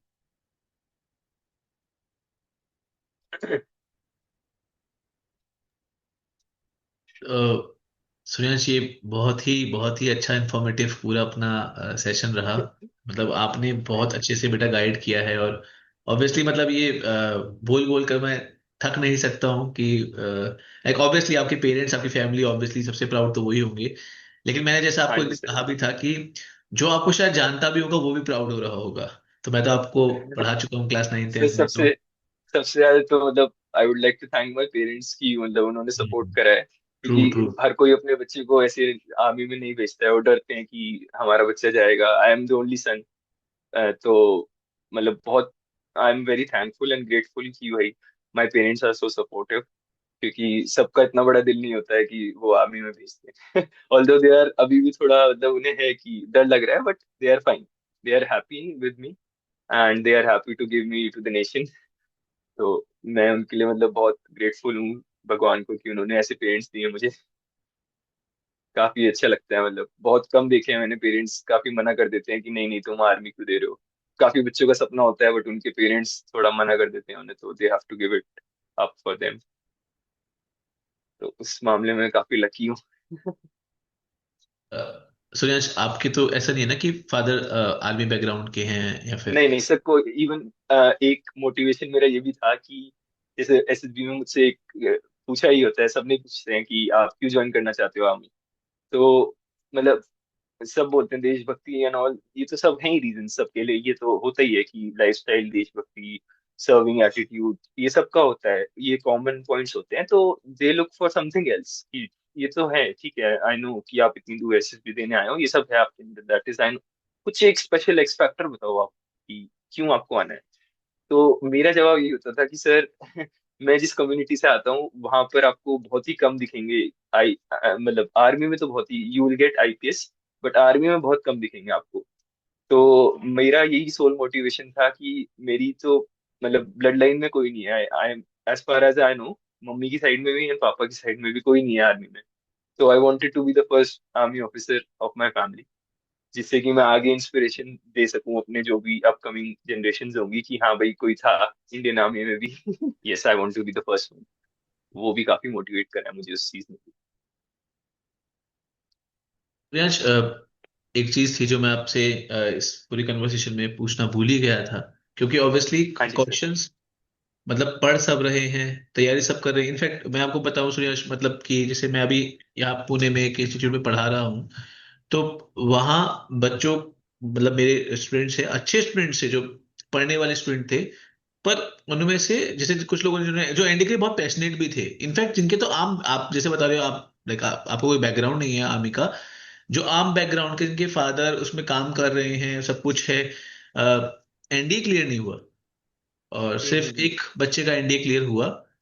और जबकि मैं आई वाज लाइक वाचिंग, वो मोटी मोटी पीवाईक्यू की बुक्स जो है वो ले लेके घूम रहे हैं, है ना, क्वेश्चंस कर रहे हैं। राइट और इस बारे राइट में बात चल रही थी बहुत कि जनरल स्टडीज ये वो फलाडिकना, कि पढ़ रहे हैं राइट। सर कि नहीं पढ़ रहे हैं, हमारे इसमें बहुत वीडियोस देख रहे हैं बैठ के, वन शॉट वीडियोस देख रहे हैं, है ना। जैसे आपने अपनी हाँ जी हाँ जी। अपनी बातचीत में कहीं भी ऐसा कोई जिक्र करा ही नहीं कि कोई अलग से कोई कोर्स करने की जरूरत है, कुछ नहीं है। मतलब ऐसा क्या आप मेथड यूज कर रहे थे, ऐसा किस तरीके से प्रोसीड कर रहे थे कि लाइक यू प्रिपेयर्ड बिल्कुल एकदम होलिस्टिकली, ऐसा क्या किया था आपने पीवाईक्यूज करते समय?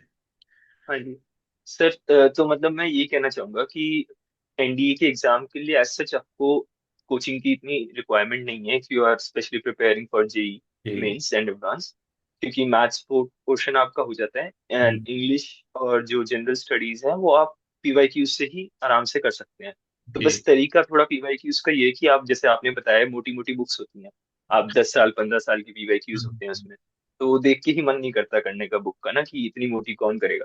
या तो फिर कर मेरी भी रहे हो, स्ट्रैटेजी। पर मतलब वो मैं ये किसी उपहास में नहीं कहना चाह रहा था, ये मैं इसलिए कहना हाँ चाह जी रहा हाँ था जी। कि ऐसा मुझे आउटपुट नहीं। ऐसा देख के दुख हुआ, क्योंकि जो बच्चे प्रिपरेशन कर रहे हैं और वो अपनी मैथ, अपनी जे की क्लासेस स्किप कर करके, मतलब स्किप कर जैसा करके। आप बता रहे थे सितंबर, मुझे याद नहीं आ रहा है, पर अभी हाँ सितंबर या अक्टूबर में ही था पेपर, मैं इस साल की बात कर रहा हूँ। तो हाँ जी सर। महीने भर से क्लासेस स्किप कर रहे हैं, आ ही नहीं रहे हैं क्लासेस में, प्रिपेयरिंग फॉर एनडी। मैं ये नहीं कह रहा obviously NDA is a big exam, preparation is required, लेकिन राइट। जेई से बिल्कुल डेविएट होकर, और उससे क्या होता है ना सूर्यांश, की जो वो लास्ट में चल रहा था टॉपिक्स, जैसे आई थिंक उस समय डिफरेंशियल इक्वेशन चल रहा था मैथ्स में, तो भैया काफी वो इंपॉर्टेंट थ्योरी है में सर। आएगा, वो भी तो राइट राइट। थोड़ा। Right right. हाँ जी सर बिल्कुल। तो इस पे आप अपना विचार रखो। हाँ जी सर, सर तो बेसिकली मेरा जो था पीवाईक्यूज करने का तरीका वो आपने ही बताया था। उस टाइम पे जेई के लिए भी हम लोग कोशिश करते थे। जेई पे तो नहीं हो पाया, बट हाँ सीडीएस में मैंने ये चीज करी थी। इवन एनडीए में भी यही चीज अप्लाई करी थी for PYQs. So sir basically लोगों को ये होता है कि मैं पहले प्रिपरेशन करूंगा टॉपिक को पूरा। ये मतलब जेई के लिए भी आई थिंक वैलिड रहेगा, और नॉट ओनली फॉर सीडीएस, किसी भी एग्जाम के लिए, कि मैं पहले प्रिपरेशन करूंगा टॉपिक की, उसके बाद मैं क्वेश्चंस करूंगा। तो मेरी स्ट्रैटेजी ये होती थी कि मैं पहले क्वेश्चंस अटेम्प्ट करता था। तो उससे ये होता था कि कभी कभार होता है ना कि टॉपिक मुझे पता है और मुझे पढ़ने की जरूरत नहीं है, क्वेश्चंस लग रहे हैं। तो अगर आपसे क्वेश्चंस लग रहे हैं then you don't have to study for it separately, तो वो आपका टाइम बच जाएगा। तो मैं पहले सबसे पहले क्वेश्चंस देखता था कि क्वेश्चंस क्या पूछ रहे हैं। फिर उससे एक आइडिया ये भी लगता है कि हाँ भाई इस टॉपिक में इसके क्वेश्चन ज्यादा आ रहे हैं तो इस पे ज्यादा मेहनत करनी है मुझे। तो मैं ऐसे ही करता था, पहले स्टार्ट करता था सपोज जो भी मैंने अटेम्प्ट, जो पीवाईक्यूज होती है वो टॉपिक वाइज आती है कि फॉर एग्जांपल कैलकुलस है तो कैलकुलस का टॉपिक आ गया, मेंसुरेशन का अलग टॉपिक है तो उसमें सारे पीवाईक्यूज हैं, मेंसुरेशन के ही सारे पीवाईक्यूज हैं ऐसे। तो मैं क्या करता था, जैसे तीन टॉपिक ले लिए for example maths, English and GS, एक एक टॉपिक तीनों का ले लिया। तो फिर जैसे मैंने थोड़ा वही किया कि थोड़ा सा टॉपिक जैसे पढ़ लिया, अगर बिल्कुल ही नॉलेज नहीं है उसके बाद फिर मैं क्या करता था, टॉपिक को अटेम्प्ट करा मैंने।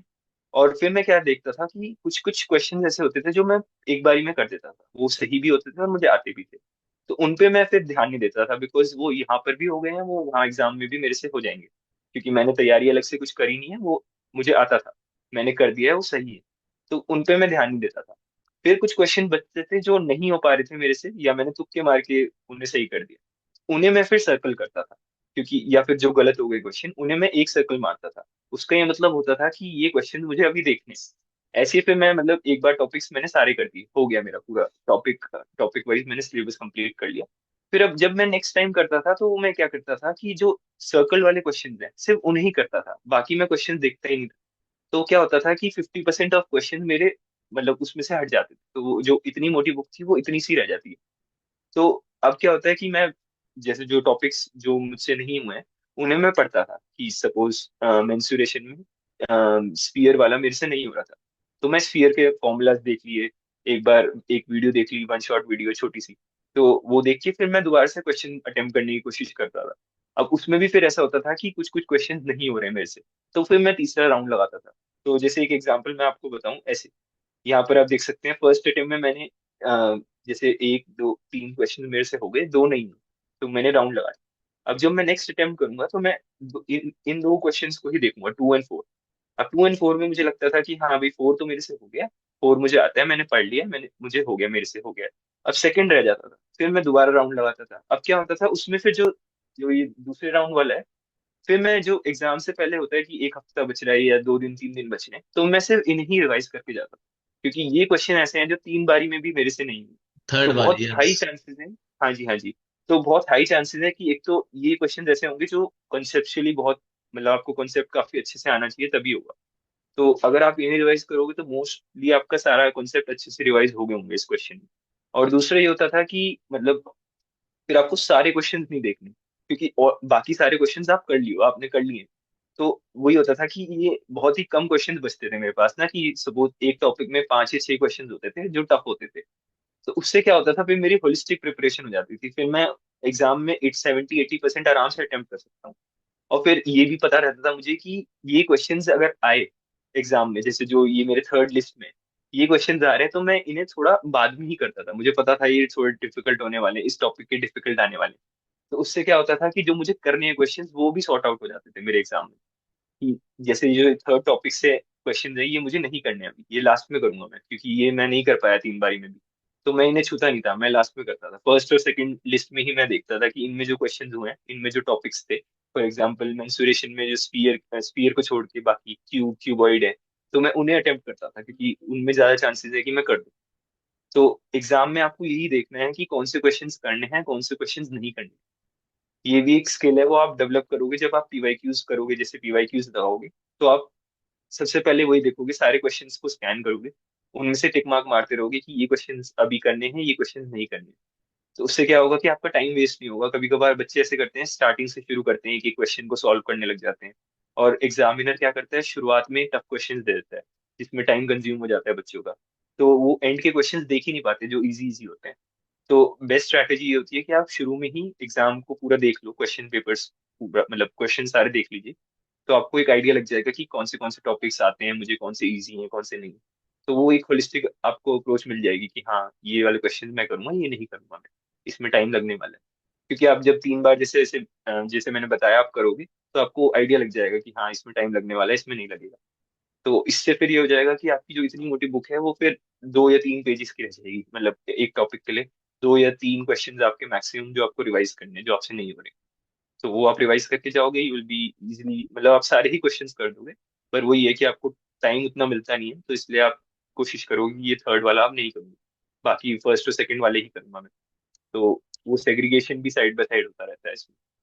तो ये थोड़ा एक स्ट्रैटेजी थी जो जेई में भी काम आती है।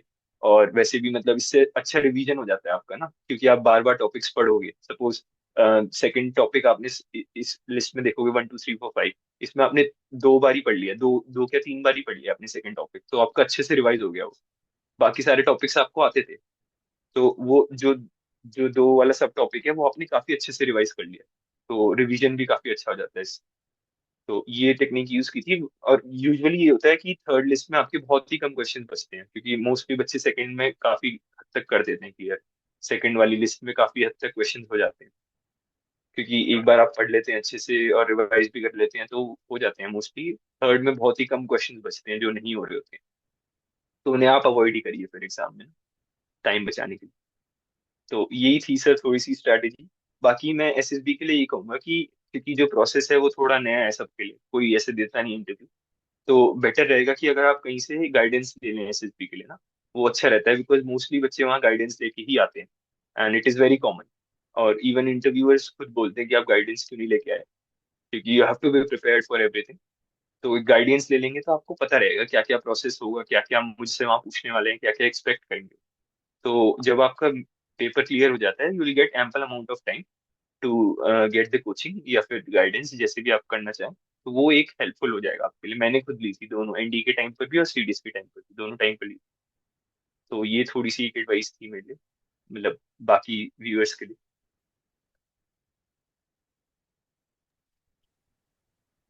सूर्यांश, आई बिलीव आपने वो सारे पॉइंटर्स कवर कर दिए हैं।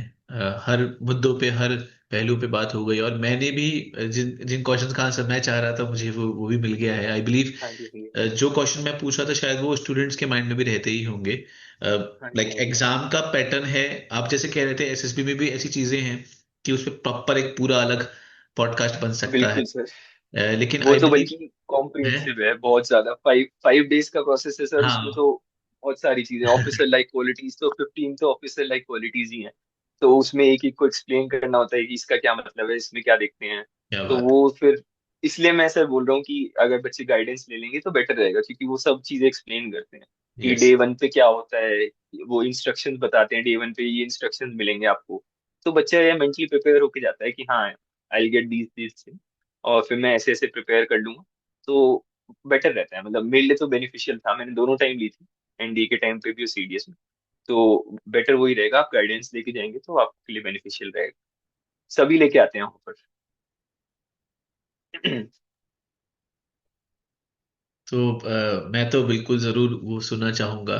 मतलब मुझे तो बहुत क्यूरियोसिटी है कि जो वो प्रोसेस क्या रहता है। और मुझे तो वो जो बिल्कुल सर। आपने क्या था, कर्मा वाचा मानस, मनसा वाचा कर्म, हाँ मनसा, जी, बेसिकली मन का मन, मतलब मन, कर्म। वचन एंड कर्म। हाँ जी, हाँ जी। क्या बात, बहुत तो बढ़िया, बहुत बढ़िया। उन तीनों को पहले आपका मतलब इंटेलिजेंस आपकी टेस्ट में देख लेते हैं, रिटन हाँ। टेस्ट में।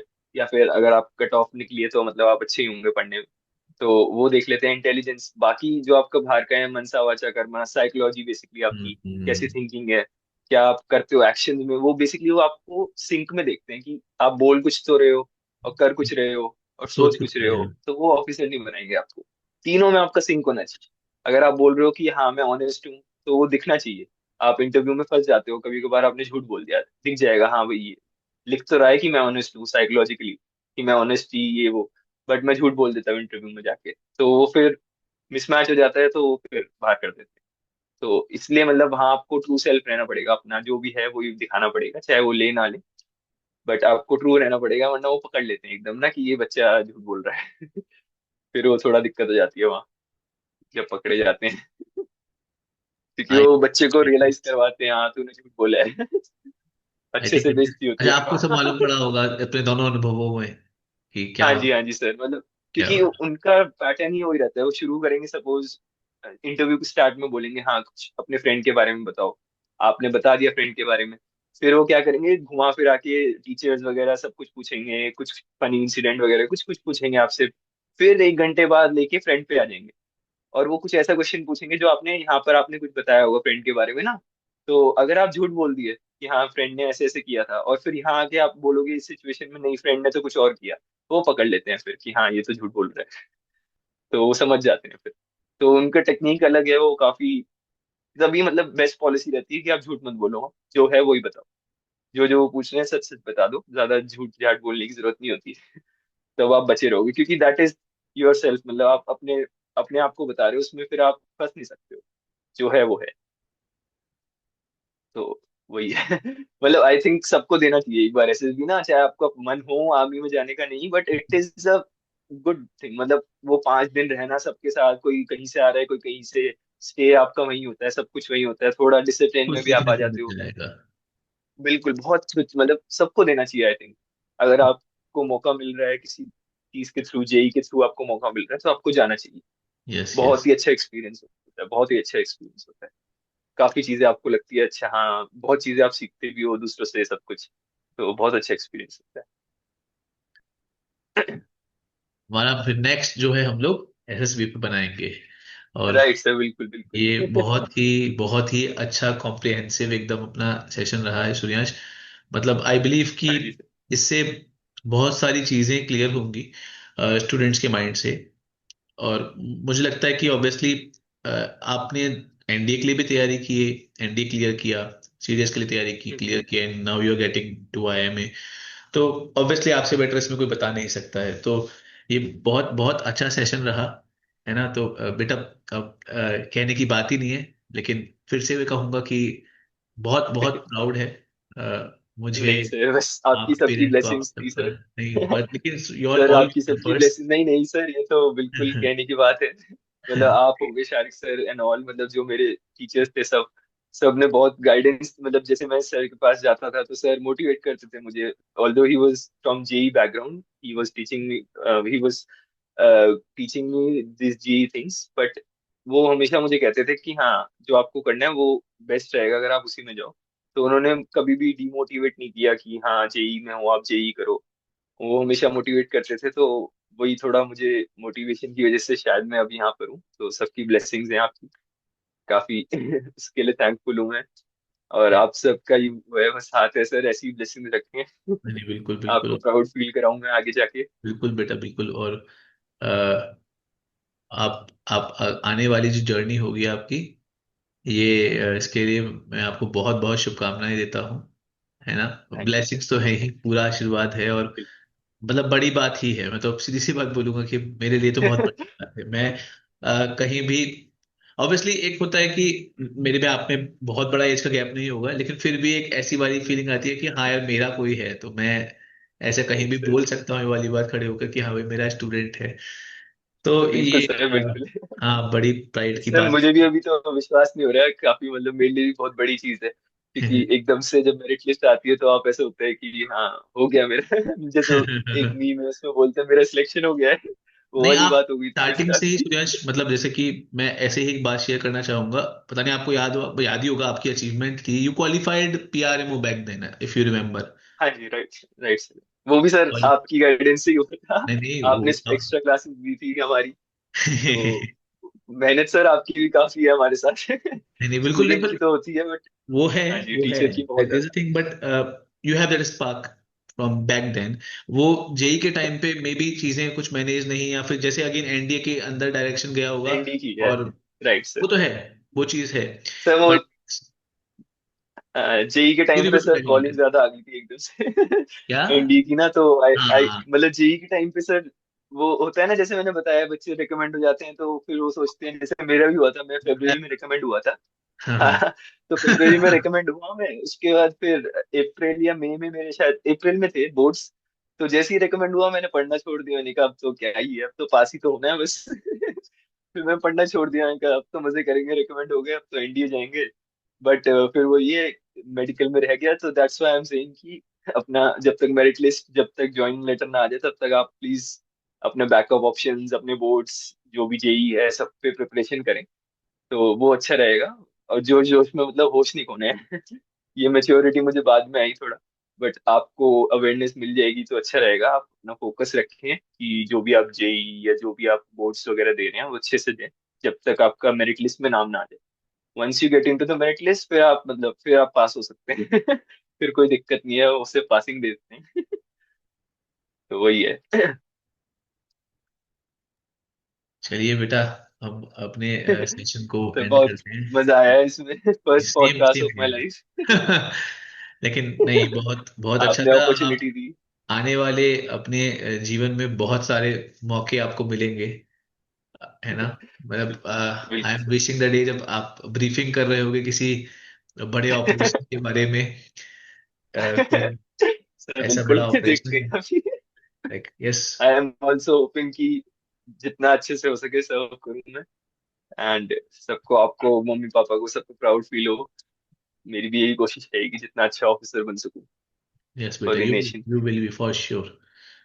Thank you sir, thank you very much. ठीक है सूर्यांश, ठीक है everyone. Right sir. I hope आप सबको सूर्यांश की जर्नी से बहुत बहुत कुछ सीखने को मिला होगा।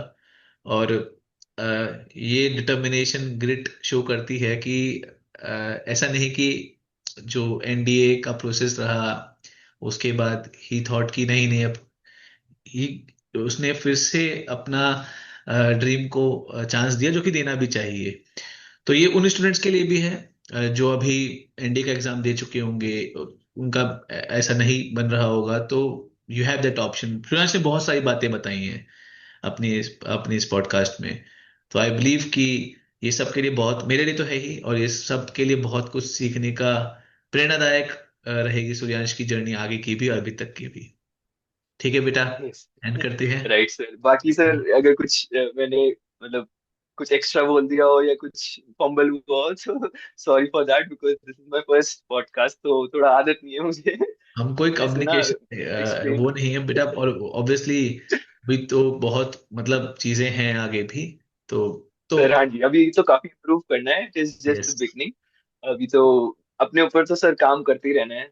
जैसे यस यस अभी ऐसा नहीं है कि एग्जाम पास हो गया तो it is the end of life. अभी तो बहुत इम्प्रूव कर, बल्कि सबको करते रहना चाहिए आई थिंक। जी, बिल्कुल तो बिल्कुल। वो ये अभी थोड़ा इम्प्रूव कर रहे हैं। मे बी नेक्स्ट पॉडकास्ट में you see better yes version of yes. Myself. तो सामने ये रहेगा। जो बैठे हुए लोग हैं उनको समझ में आना चाहिए, सीखने में आना चाहिए, बाकी हाँ तो जी राइट सर। इट्स। मैंने कोशिश करी है, जो भी मेरा मतलब एक्सपीरियंस था, जो मुझे नहीं पता था उस टाइम पर, जिसमें मैं मार खा गया थोड़ा, वो आपको बता सकूं। बाकी ऐसे कुछ भी अगर और क्वेश्चंस होते हैं तो we can take up in the next session और yes next yes yes. Podcast. अगर किसी को भी क्वेश्चन होते हैं, मतलब मोस्टली मैंने कर दिए आंसर, बट हाँ ये हो सकता है कि कुछ पर्सनल क्वेश्चंस कुछ ऐसे कि हाँ इसमें मुझे समझ में नहीं आया, वो आप कर सकते हैं। एंड सर बाकी तो मेरे मेरे हिसाब से तो इतना काफी रहेगा। हाँ। बाकी अगर कुछ क्वेश्चंस होंगे तो you can ask in yes the yes, we comment can section keep as a well. Follow up session as I well. Try. Right right yes right. Yes. Okay हाँ जी। सूर्यांश, ठीक है बेटा। Thank you sir, thank you for giving me thank this you तो मुझे कहना opportunity. चाहिए आपको। नहीं है नहीं ना? सर। नहीं। बिल्कुल ठीक है, बिल्कुल तो सर। मिलते ओके हैं सर। फिर दूसरे पॉडकास्ट में। Right sir. बिल्कुल बिल्कुल।